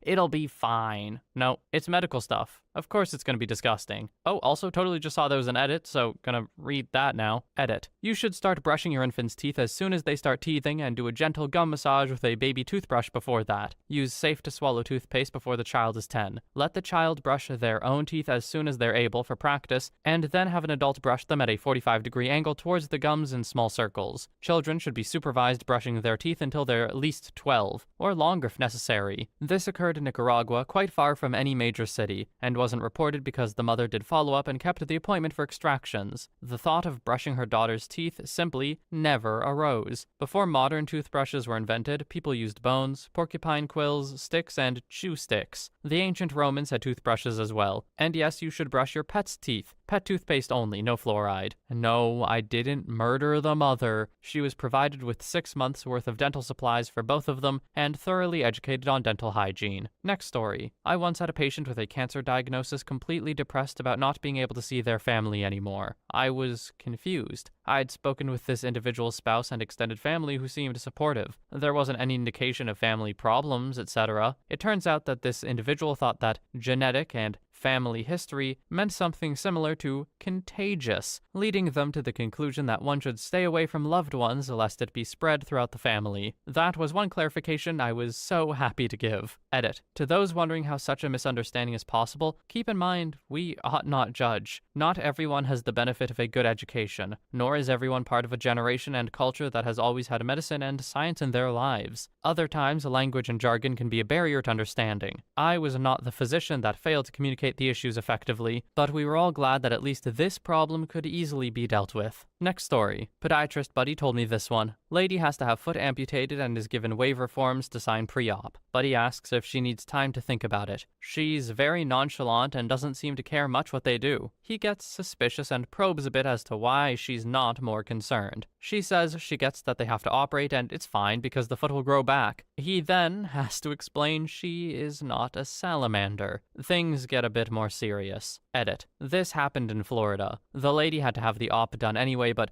yeah, doctors need legal training for just this reason. I wonder how this person came to that conclusion though, because that's not just like a lack of knowledge thing. That is, quote, knowledge that had to be put there by something, right? Like, I find it hard to believe that someone would go through their life and naturally learn to believe that things grow back just on their own. Maybe she was just like, well, I've lost teeth and I've lost hair and both of those grow back, so, Next story. I remember watching some documentary once and there was this lady who had diabetes and her foot was necrotic. The doctor told her she was going to have it amputated, and she said, No, Jesus will heal it for me. or something like that. The doctor looked at her and said, Ma'am, you have bugs eating your foot. Jesus wants you to get it amputated. Next story. One of my professors told me this story from when he was treating patients in a women's clinic. Apparently, this woman was previously prescribed birth control pills, but still kept getting pregnant. She complained that she took her birth control every night and didn't know why it wasn't working. Finally, my professor found out she wasn't swallowing her birth control pills. She was putting them down there and thought that's how birth control pills work. No one ever thought they actually had to explain to her how to take the birth control. Next story. I used to work for a small town internal medicine / pediatrics office as a receptionist. We were closed for lunch for 2 hours, which in actuality was for our 2 doctors to get to the hospital and check on their patients, rounds. One day, one of the doctors didn't have any patients to check on, so he took a drug rep up on his offer for lunch and invited him in. I was working on a reorganization project for the files and decided to work through my lunch, so we were the only ones there. A guy came to the door who wasn't anyone I recognized. He knocked and asked me to let him in. I said, sorry, we open again at 1:30. He started crying. I ran to the door and asked what was wrong. He said, I don't know, and pointed at the car. A woman was crying and hunched over in the front seat. I told him to keep her calm and ran back inside, grabbed the doc. He grabbed a wheelchair and we ran out to get her. The drug rep asked if I knew where the nurses kept supplies, and I got the key to their cabinet. When the doctor came in, he was visibly upset, but asked me to get our minor surgery bed ready immediately and asked for the nurse's key. Our drug rep said, I'm in, what do you need, doctor? I'm a current licensed RN. He said some stuff and had me assist with getting the lady on the table. Drug rep started IV and had me hold the saline bag while he gave a dose of painkillers. Once he finished, my doctor told me to help undress the woman, and I asked her if she wanted the man in the room. She said yes, and I undressed her bottom half. As I did, I noticed her jeans were wet. My doctor noticed me and the liquid at the same time and said, use gloves. As I pulled off her jeans, we could tell there was a lot of blood. Doctor grabbed the saline bag and asked the drug rep to call an ambulance. As I finished pulling off her jeans, I noticed a protrusion from her underwear. The doctor noticed at the same time and said, you have to talk to dispatch, and called for the rep. I explained the situation and they said, did he say live birth or abortion? I yelled, birth or abortion? Wow.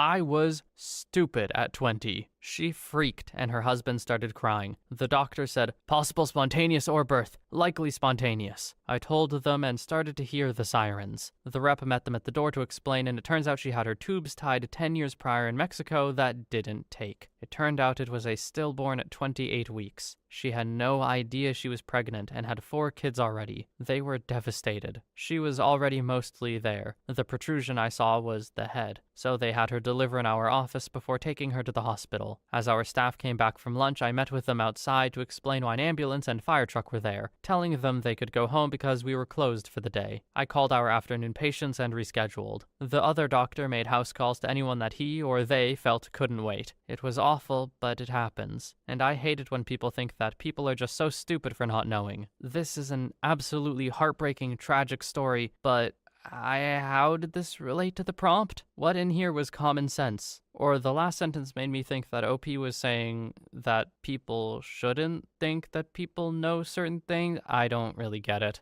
Anyway, an awful experience for the woman to go through. Next story. For almost a month, my friend had random pains. Bruises started showing up randomly. He looked ashen, and what we first thought was him being lazy was actually him not having any energy. Finally, his girlfriend got him to agree to go to the doctor, who sent him to the ER, where it took several doctors to figure out what was wrong, either because none of them had actually seen it in real life before, or they didn't think anyone could be that stupid. Quote the doctor, "You have scurvy. Eat a freaking orange." Next story. Not a doctor, but my ex-girlfriend had a severe peanut allergy, and one time she ate a Thai chicken pizza in the college cafeteria that didn't list peanuts as one of the ingredients. After her throat started burning, she knew something was wrong, so she grabbed a glass of milk, which I guess helped a bit, and went outside for some air, because she was having trouble breathing. A female security guard was passing outside in front of the building and saw she might need help. At this point, my ex was looking through her bag for her EpiPen. The security guard asked what was wrong, and she tried to explain she had a severe peanut allergy and needed to be taken to the hospital. When the security guard saw her take out the EpiPen, she took it from her and said it was school policy that she be the one to do it. She then asked my ex to hold out her arm so she could inject her. My girlfriend could not believe the security guard was trying to inject her arm like it was a flu shot, and out of frustration, she yanked it from the guard's hand and put it in her thigh. You know, like you're supposed to do, and sternly told her, "I need to get to a hospital now." Next story. I only went on a couple of dates with a girl who is a gynecologist. I got a text one day saying, "Oh my god, one of my patients is stupid. Their internal organs are prolapsing because they thought it would be a good idea to clean themselves with Listerine, all because they just banged unprotected and didn't want to get pregnant. What the hell?" So, yeah, don't clean yourself out with Listerine. Next story. My wife and I were trying to get pregnant, and due to possible complications, we were talking to an obstetrician. Towards the end of the visit, he tells us in all seriousness, "Just so you guys know, you have to stop using rubbers if you want to get pregnant." We just stare at him a bit and say, yeah, obviously. And he just shakes his head and says, "You'd be surprised. There have been a few couples that really didn't realize that." Next story. My mom was a radiologist, retired now, and she regularly had to explain to patients that if you were too fat to be put in the scanner, you couldn't be put in the scanner. Along similar lines, if you weighed more than the table could support, it would be listed on a sign in big letters, "They could not put you on the table." Next story. So this happened when I was a family doctor. I got a call in the middle of the night. I was on call from a very distressed mother. She said her newborn was projectile vomiting with every feed. Projectile vomiting can be a worrisome finding in a newborn, so I asked her to meet me in the ER right away. When I saw the baby, he was smiling, happy, and in perfect good health. The mom assured me that he vomited with every feed, so I asked her to feed him to let me see what was happening. She did, and as soon as she finished, the baby started to fuss and then spit up the milk. I asked, was this what she had been seeing? It was. So I asked her if she ever burped the baby. She looked at me puzzled. She had no clue about burping. She thought it was some TV thing. I assured her it was real, and at 2 a.m. taught her how to burp a baby. I asked her to follow up with me in a day or two. She came in and said, "You are the best doctor ever. That burping thing you taught me is like magic. Now my baby is happy all the time." So there you go. Someone who didn't know about burping a baby. Next story. How a shorter/fatter 5 milliliter oral syringe held more volume than a skinnier and longer 1 milliliter oral syringe. How does this hold more liquid when it's shorter? Also, I've seen almost every incorrect way to use an inhaler, upside down being fairly common. People taking birth control pills only on the days they bang. So basically, I no longer assume anything is common knowledge. I'd rather someone be offended that I explain something basic than to have something awful happen because I assumed the patient knew something. Yeah, medicine definitely seems like that sort of field where you shouldn't assume your client, or patient in this case, knows anything. It's just risk for no reason. They should understand you are just trying to help. Next story. I used to perform fecal coliform counts on well water. Whenever someone in the county dug a new well, and periodically for existing wells, they were required to get a sample of their water tested to see how many colonies would grow on certain types of culture plates. The EPA wants a count of 0 for drinking water, so if they had counts, we would recommend certain actions. I remember a customer asking what TNTC meant on her report. I told her that's too numerous to count. Basically, the plate was covered in a lawn of fecal bacteria. Her next question. Could this be why my kid is always sick? Yes, it could be. Next story. A nursing home called a 911 for a patient who was having difficulty breathing. When we arrived, a PA was standing in front of the patient vigorously fanning the old lady with her hands. She looked at us and said, I'm giving her some oxygen because we couldn't find a portable O2 tank. And kept flapping her arms. Remember,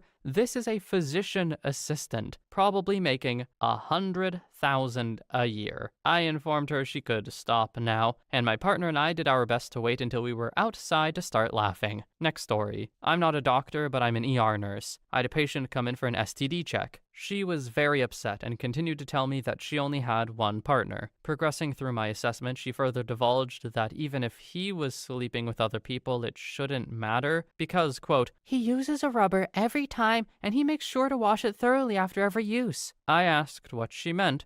When she said, washes it thoroughly, she explained that he washed the rubber with hot water and soap before he used it again. I had to explain to her that rubbers are one-time use products. She had no clue. Next story. Here's my time to shine. So it's intern year of my surgery residency, and I was sent down to the ED to see a patient who may have a hernia. I went down to see the guy, and he looked like a John Denver lookalike with obvious psychosocial deficits who was sitting comfortably. I begin my usual line of questioning, and the guy lives by himself, has a girlfriend, and he had this pain in his groin for a few months now. So I begin a physical exam. And when I get to his inguinal region, there is obvious swelling with something hard in the canal. I then do a testicular exam and feel the guy only has one ball. Very rarely, people with inguinal hernias have their testicles retract in their inguinal canal. It can be dangerous if the blood supply is compromised. So I asked the guy, how long has he had only one ball? He looks at me like I'm crazy and says, what do you mean? It's always been like this. I'm confused and try to rephrase the question, but the answer is the same. I'm so confused at this point and explain to him that he should have 2 testicles. He only has 1. He begins to argue with me and claims people have different amounts of testicles, and he was one of the ones with 1. At this point, he starts to develop an attitude, so I skip over it and schedule him for emergent surgery and speak to my attending. I'm the one who gets to scrub into the surgery, and I go to the pre-op area to meet my attending, and he's there talking to Uniball.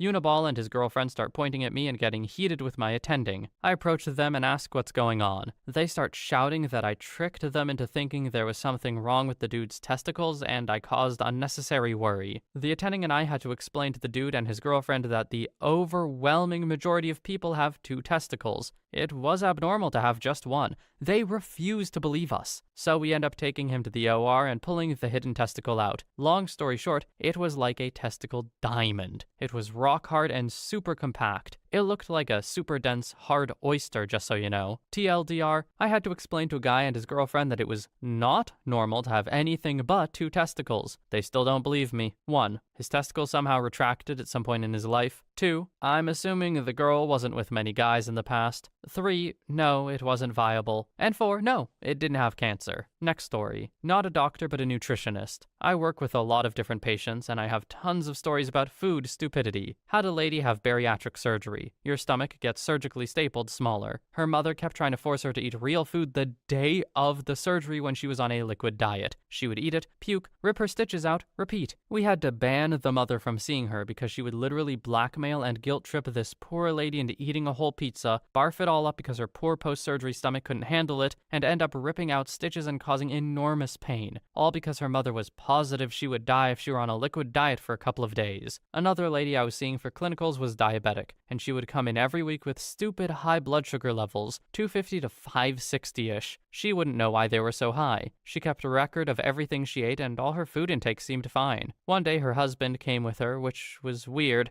and he ninja slipped me a note while shaking my hand. It read, "Ask her about the Quick Trip slushies. She doesn't believe me that they have sugar in them." So I asked her if she was having any soda, lemonade, tea, ice cream, shakes, or slushies, and she told me like a light bulb had gone off in her head. "Well, I have been drinking about 3 of the 48-ounce Quick Trip slushies every day for a while now.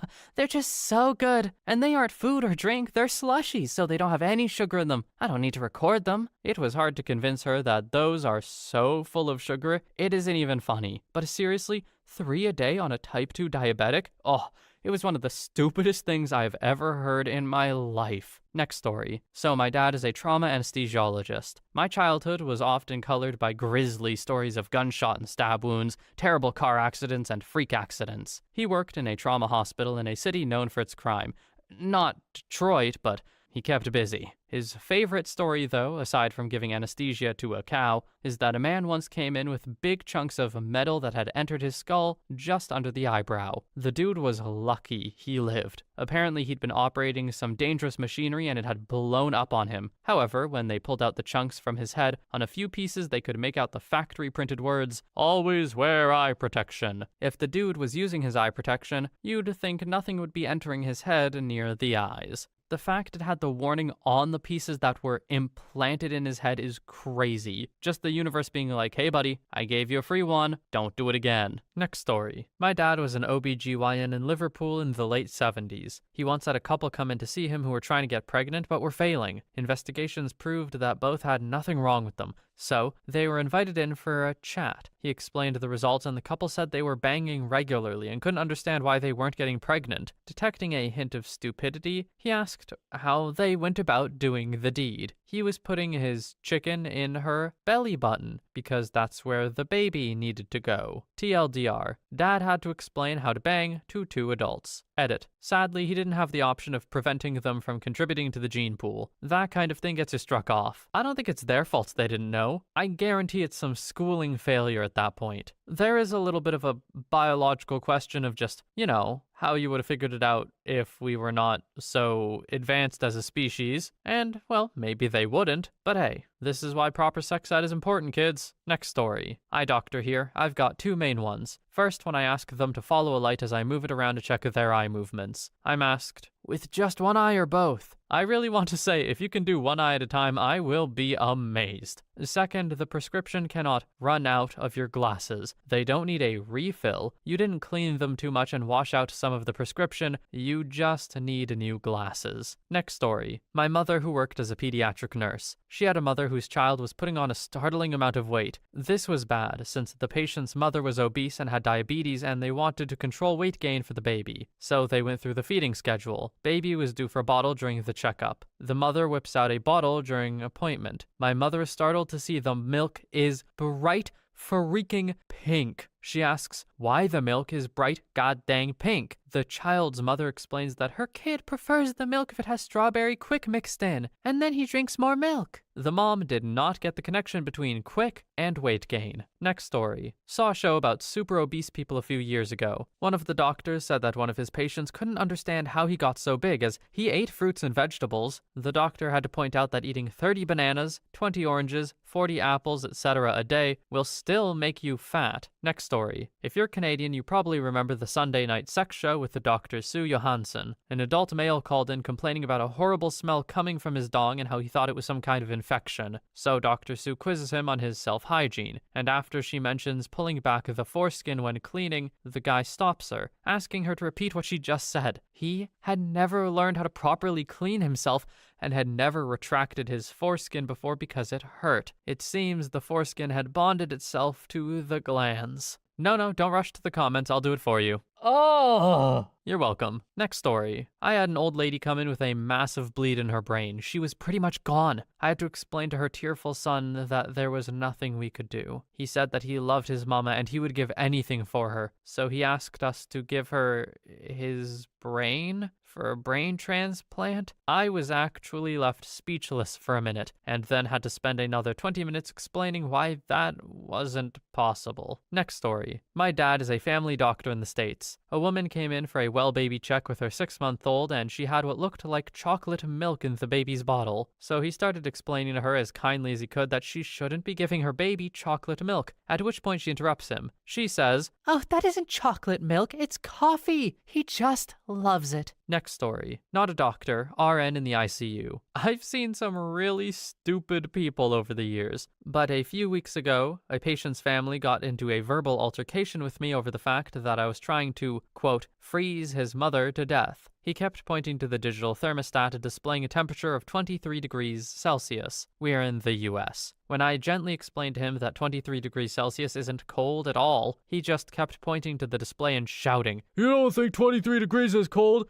It's 23 freaking degrees in here!" and acting insane. After multiple attempts to explain to him what Celsius is by myself, the charge nurse, house supervisor, and security, we finally gave up and had to escort him out. He was a man in at least his late 30s who graduated high school, and he had never heard of Celsius and Fahrenheit. He literally thought we were making it up in an attempt to conceal my efforts to freeze his intubated, critically ill mother to death. I'm willing to give him a little bit of a pass. Grief is gonna make your brain act weird, right? You're gonna have more brain farts than usual when tensions are high. That's just true. However, I do think it's more than likely that it wasn't that he'd never heard of Celsius and Fahrenheit, more so that it was just in one ear and out the other. Surely he has heard those terms in his life before. Next story. RN, not an MD, but here's the story. Patient was a newly diagnosed diabetic who needed to be taught how to inject insulin. So the diabetes educator did a good old routine of taking an orange, drawing up insulin, then injecting it into the orange, then made the patient repeat it. Patient goes home, etc., comes back in a week, and his blood sugar is out of control. They ask him if he's been taking his insulin, and he goes, "Of course." So they decide to ask him to demonstrate how he injects it. The patient goes, "Sure, I just need an orange." At this point, I started face-palming hard, because I know where this one's headed. But of course, they got him an orange and a vial of insulin with a syringe. So the guy draws up the insulin correctly, takes the syringe, injects it into the orange, and then says, "And then I eat the orange." At that point, I had to walk out because I nearly lost my crap right there. Next story. Honestly, you might be surprised that a lot of people know little to nothing about what a healthy lifestyle is in terms of a good diet and exercise. I've seen many patients who complain that they're overweight, which is a perfectly valid reason to go to your physician, by the way, but when I ask what they've done to lose weight, they say nothing. Or pick up smoking because that's what the fashion models do, or drink soda instead of orange juice because orange juice is full of sugar. Yeah. If I were king, I would mandate every high schooler learn about these topics. Oh, and don't smoke in the same car as your child is in. Oh my God. Next story. I was working in a fertility clinic and I had a couple who'd been trying to conceive for over 2 years. I asked all the usual questions. How often do you bang? Any previous pregnancies, etc., etc. Something seemed off to me during the consult, so I continued to ask questions. Finally, I asked if he finished while inserted in her. Both parties looked confused. Turns out the couple was not banging at all. I had to awkwardly explain to them how it worked. Diagrams were required. Next story. I'm a CNA at a nursing home. We got a new resident in and she had a huge bed sore near her tailbone region that had become infected and abscessed to the point you could probably fit a Coke can inside the opening. It had to be cleaned, packed, and have a wound pump attached to it every 12 hours. Turns out before she came to us, her family didn't think she needed any at-home help. So they would go over in the morning, get her up, bathed, dressed, and put a Pop-Tart on the table for her, get her in her wheelchair, and go about the day. She was incontinent and would sit in the chair for 12 to 15 hours, covered in her own urine and feces, until they came back, wiped her off, and put her back in her bed for the night. Sitting all day in your own filth, it turns out, leads to bed sores. The day she was admitted to my facility, her family, my administrator, and everyone were all talking in her room. They had introduced us and let her know I'd be taking care of her at night from now on. She whispered to me that she needed to go to the bathroom and I had to kick out my boss and her family because her son insisted that, quote, she can just hold it. She was never able to get over the raging infection in her wound, and it eventually took her life. It was one of those situations where I really wish I could have looked them in the face and told them, you know you're the ones who did this, right? You ended her. Edit. Just as an update, yes, we tried to turn them in for elder abuse, but she was actually still of sound mind and realized what we were doing, and so she recanted her story and said she had never told us anything like that. She didn't want to see her son in jail for what he did to her, so she went to her death telling people things had just gotten out of hand and she was too weak. Next story. Ooh, I've got one. Inhaler technique. So we're told to always show a patient how to take an inhaler if they're new to them, and that we should check technique every so often. Yeah, you think. How hard can it be? Well, my senior once noticed that a patient was getting repeat prescriptions for an inhaler every week rather than every month. We brought her in to find out why. Oh, it just doesn't seem to work very well. I press it up to 50 times and it doesn't help. We were in shock over this. Salbutamol inhalers taken in excess, we're talking like 10 puffs taken in an asthma attack, can give you a thumping headache, a tremor, and a dry mouth. How is she taking 50 and not noticing? We asked to see the technique, and yeah, turns out she was spraying it onto her chest. Internal face palms were had, and we educated her on how to take it properly. Next story. Doctor here. Have had to explain countless times how aspirin, Tylenol, and Motrin are each different medicines that do different things. Also learned that most people have no idea what they're taking or how much. Edit with some fun facts about each medicine. Aspirin causes platelet inactivation and has some pain-relieving activity. Main risk with aspirin is bleeding in people with a predisposition, history of GI bleeding, etc. Tylenol, acetaminophen, has pain-relieving effect and reduces fever very effectively. Important thing for people to remember is that there's a risk of major liver toxicity, possibly deadly and irreversible. Different hospitals use different thresholds, but generally, safe dose is under 3 grams per day. Also important to note that meds like Percocet are opiates mixed with acetaminophen, so again, there is risk of OD there. Motrin, ibuprofen, anti-inflammatory drug with pain-relieving properties. Major risks are stomach ulcers and kidney injury with high doses and prolonged use. Edit 2. This doesn't mean these are particularly dangerous to an otherwise healthy individual, but obviously, talk to your doctor before starting a new medicine. Next story. I was talking to a patient about an upcoming surgery and asked her, has anyone in your family ever had problems with anesthesia or being put to sleep for surgery? She said, Yes, my mom died under anesthesia. This got my attention. I asked, when did this happen? And she said, About 10 years ago. I asked a lot of other questions trying to get a handle on what had happened and how the events of her mother's death might relate to the risk of surgery for the daughter. Some complications run in families and others are unique to the individual or the illness. It's important to have a solid handle on that before the surgery. I finally asked, how old was your mother? She answered, She's 65. I noted the present tense and asked, your mother was 65 when she died? The patient answered, No, my mom was about 55 when she died. She's 65 now. At this point, I laid my pen down and took a deep breath. Okay, so, your mother is not actually dead? It turns out that people love hearing, they died on the table, or we lost you, or some variation of that. I have no idea who tells them or where it comes from, but I've never had a patient die who didn't stay dead. Had to explain to a patient the difference between dying and having your heart beat out of rhythm for a couple of seconds. I feel like it's one of those things. Everyone knows someone who has been,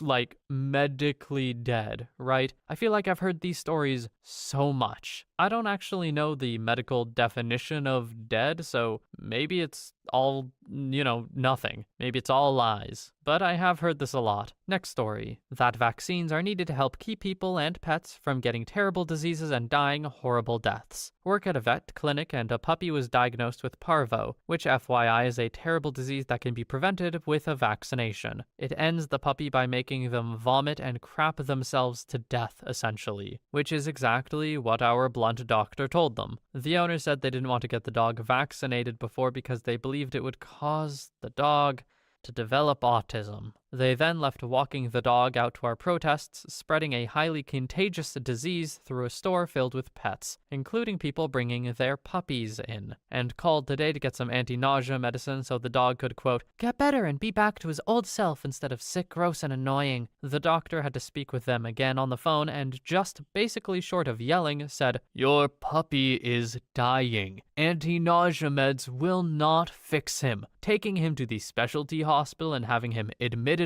may save his life. But since you keep yelling at me saying you have no money, then you need to take him to a shelter to be put to sleep so he doesn't die suffering because of your stupidity. Next story. That I can't give you a complete diagnosis or properly treat you without the proper diagnostic information. This includes radiographs. Why do people fear the minimal radiation it requires to take a damn x-ray to properly diagnose something? Yet, they're fine with Wi-Fi, cell phones, basking in the sun at high noon / all day, flying around the world, and whatever else, quote, could cause cancer. I feel like I'm taking crazy pills. Edit. My point wasn't that cell phones or Wi-Fi cause ionizing radiation or pose much threat. It's more along the lines of going against their misinformed perception of x-rays and their aversion to taking them. Radiation is bad, so I must not get x-rays. As others have stated, one panoramic x-ray for the jaw is equivalent to a cross-country flight in terms of radiation risk. The information acquired is valuable in making a diagnosis, and we don't zap patients indiscriminately or frequently enough to really pose a threat for cancer. Next story. Not doctor-related, but common knowledge-related. My dad works in railway maintenance, more so with level crossings in rural areas, ones that have a gate either side that have to be opened by hand. He has recently had to make an inquiry to his supervisors for new signs to be put up explaining how to cross the tracks safely, after he saw a lady open the first gate, drive onto the middle of the tracks, get out to open the other side, close the first one, and drive out. Taking a total of about 3 minutes, her car was static on the track. It's like some people are born idiots. Next story. This is one of my favorite stories to tell. I work in dermatology, and once I had a precious little old man come into the office complaining of a new spot on his chest. Now, the spot wasn't itchy, painful, or bleeding, but he really wanted to check it out. This is fairly common. Most of the time, we look out for things like precancers and age-related spots in this age group. I had him lift up his shirt and show me the spot. I had a difficult time visualizing anything, so I asked him what spot he was referring to. He got a little testy with me and said, "What, are you blind? You don't see that spot right there?" I responded, "Show me," by taking my hand and placing it on the spot. What happened next still boggles my mind, but I'll never forget it. What I feel under my index finger is a squishy little lump. "Sir, that is your nipple." "My what?" "Nipples, sir.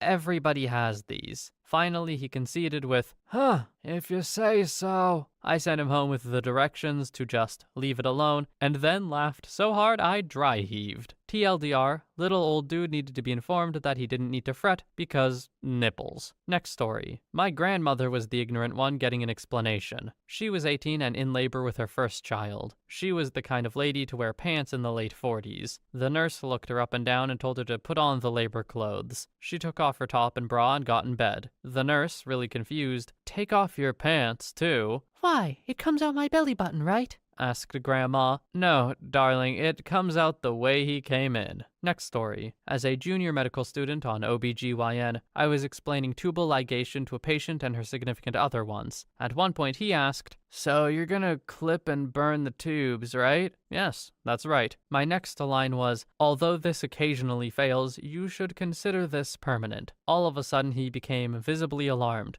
"Wait, is permanent?" I didn't have much of a filter, so my response was a little blunt. "What part of clip and burn sounds temporary to you?" She didn't end up getting the surgery. Next story. 500 plus pound, 226 kg diabetic patient I kept running calls on when her blood glucose would go above 400. She would always say that she never eats any sugar and doesn't understand why this keeps happening. Found out she didn't know soda, syrup, gummy bears, candy bars, etc. all had sugar in them. By no sugar, she meant she had stopped putting spoonfuls of actual cane sugar on top of everything she ate. I tried explaining it to her, but she couldn't make the connection, or just didn't want to. I think the latter. Next story. After putting a few stitches in a middle-aged guy's scalp, the family asked if he was okay. The attending joked that his brain was still inside. The family were stunned by this news. I, the medical student, spent the next half hour informing the family that the brain was inside the skull and that a person couldn't live without one. They thought the brain was just a turn of phrase to reflect a person's common sense rather than an actual organ, sort of the same as what they thought about the heart. Next story. During paramedic school, my teacher was a PA who told us a story of a lady who came into the clinic he was working at. She said she didn't feel well. Nothing but general fatigue and not feeling right. He had the nurse do a standard set of vitals and a blood glucose. Her glucose was extremely high, so he goes in to talk to her. He asked, "Has anyone ever told you that you have diabetes?" She replied, "Yeah, doctor said I had that once and I took some medication for a couple weeks and felt better." He then had to explain to her that diabetes doesn't go away after some medication. Next story. I had the opposite happen to my wife. She was pregnant and had a thyroid nodule. We were concerned about how removal could affect the pregnancy due to changes in hormone levels and anesthetic during the surgery. We stated this concern quite clearly and in great detail. His response was that he would be operating on the neck and it was nowhere near the baby. Thanks for answering a question we never had. He was really pushing for surgery before delivery. We did not see him again. Next story. Pharmacist here. I have a couple of good ones off the top of my head. The first one. Patient comes in, she's upset. She's pregnant and doesn't understand why. She's on the pill. Upon talking to her at great length, I find out she only takes the pills on the days that she is active intimately. No other time. The other story is a related one. The same scenario except patient comes in with her boyfriend. They are indignant as if I could have somehow prevented it. The problem this time, the pills were bothering the girl's stomach, so being a gallant boyfriend, he started to take them instead.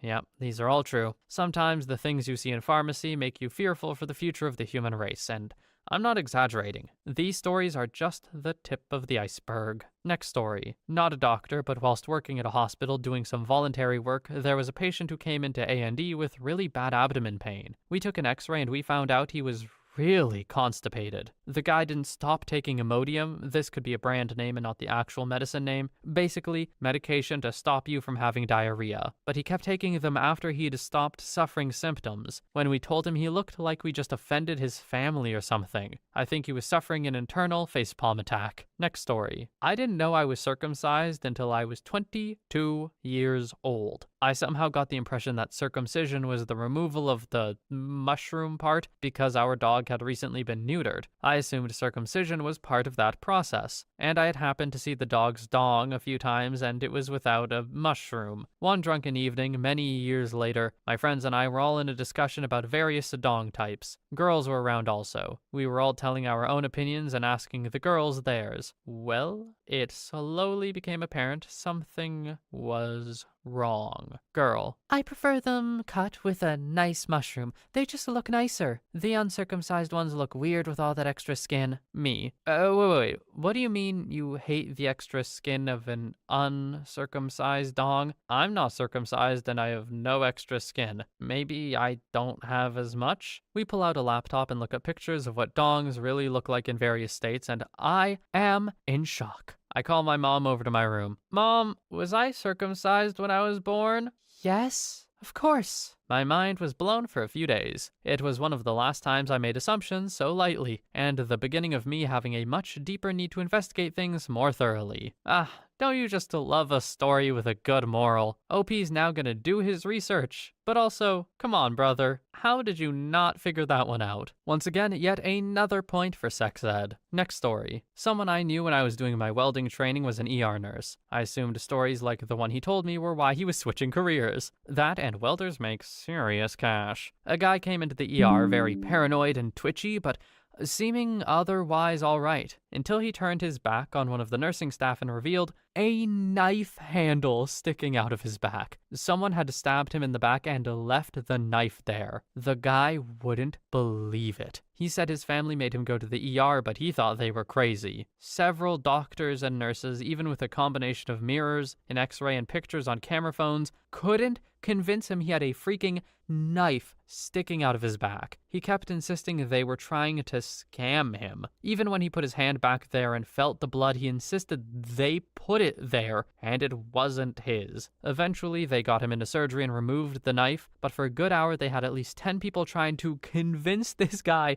that, yeah, he did indeed have a knife in him. You'd think, sir, you have a goddamn knife in your back. Wouldn't need much more explanation than that, but this guy, it took some convincing. Next story, reverse. Just a few months ago, I went to the doctor explaining how I had shortness of breath and my hands kept shaking while I was away on an important business trip. I thought I may have been having a stroke based on my WebMD diagnosis. Doctor explained to me that I may have been having a panic attack. I genuinely didn't know that was a real medical condition. Apparently, some folks, even those who don't suffer from regular anxiety bouts, can suffer a panic attack hours after high-stress situations, and it just hits you at the most inopportune times. Next story. On the flip side, I went to the doctors a few months ago to get treated for strep. I was still on birth control at the time and casually confirmed that the antibiotics will indeed mess with my birth control. The doctor, a young guy, imminently assured me that it would not. I am more alert at this point and was like, yeah, it'll mess with it, as do all antibiotics. He said that was wrong. I told him he was wrong. Doctor stands up, pokes his head out the door, and yells to the female nurse down the hall. Hey, do antibiotics hinder birth control medication? I hear mumbling. He closes the door, sits back down in front of me, and says that this is the first time he has ever heard this. And yes, sorry, it will indeed mess with my birth control. Next story. This is especially important for all those who are considering natural treatments and seeking naturopaths for treatment as opposed to a physician's consultation. I've had many questions regarding natural alternatives, but this case stood out to me. I had a 22-year-old female patient come into my OB rotation during my third year of medical school with symptoms that pointed toward a yeast infection, bacterial vaginosis, but most likely a urinary tract infection secondary to an STD. No history of STD, but a recent skid with multiple partners and unprotected encounters. Urine sample taken along with blood work. Tests were positive for chlamydia/gonorrhea. Simple antibiotic treatment. Standard of care is azithromycin, 4 pills plus Supra, which is a dose of 1 pill. Instead, she elected to refuse the medicine and told me she would be using garlic, as that's what her naturopath recommended. Despite adamant attempts to convince otherwise, she declined. Fast forward 7 months. I am now in my emergency rotation and the same patient comes in when I happen to be working. Fever, tachy, intense, sharp, stabbing right lower quadrant pain. Pregnancy test positive. Patient is diagnosed with pelvic inflammatory disease, most commonly secondary to untreated G/C. Further imaging supports an ectopic pregnancy. Future fetus implanted in the wrong spot in the female reproductive system. Ectopic is also common secondary to PID. Having PID, fallopian scarring, ectopic pregnancy, and a near-death experience was worth taking this natural route when a simple antibiotic solution could have avoided this? I would argue against that. Natural products have their place, but your doctor is likely aware of natural alternatives where they're warranted. Discuss them. To be clear, her case was a 99% avoidable with the use of simple antibiotics. Have a similar story with a patient who declined pneumococcal vaccines for her children because of all that alternative media mishype. Her son got into an accident, had his spleen removed, to which she still declined the vaccine. Child developed meningitis 6 to 8 months after that occurred. Survived, but again, avoidable. Moral: if you're going to educate yourself with information online, use credible sources, especially those that don't completely discount an accepted, tried and true expert, or at least someone who is absolutely qualified to give an accurate response/POV. Narrator's commentary. I don't understand going 100% down the naturopath route. I definitely believe natural remedies and natural treatments for things exist. I think there are quite a few of them even. But as OP said, I also think that doctors know when they're a viable option. At least most of the time. They're not going to get it right every time, sure, it's not their field of expertise necessarily. But hey, it's close enough. I feel like listening to a doctor is probably better. Next story. I work in a hospital lab. Quite a few years ago, there was a patient who was on our schedule for an analysis from one of our fertility docs. The between the lines here is that the patient was having some fertility problems. Patient presents with a cup of urine. We explained that we needed a semen sample, not a urine one. Confused why his first sample was rejected, he goes back to the private bathroom at the end of the hall. About an hour later, he comes back with another urine sample, and that's when I literally had to have both a birds and bees talk with a man in his mid-30s and clue him in on the world of self-pleasuring. This actually happened twice in my 8 years, and I found out about another guy when I was talking to my manager about it. The second time, I had a few thoughts. I could save these guys thousands of dollars by explaining how to bang properly. Somehow it never came up in the office that the wrong fluid was being used. And the wives of these guys are totally okay with being peed into, I guess. Next story. What a hip is. As a resident rotating through orthopedics, I had this elderly lady come in saying she had pain in her bender. What do you mean your bender? You know, your bender. What do you use for bending? Do you mean your hip? What's a hip? I point to her hip. Yeah, that part. You know, your bender. You use it for bending. You don't know what a bender is? She looks at me like I'm an idiot. Next story. Alright, now for the old switcheroo. My ex-mother-in-law was a pediatrician. However, her education was all from the 60s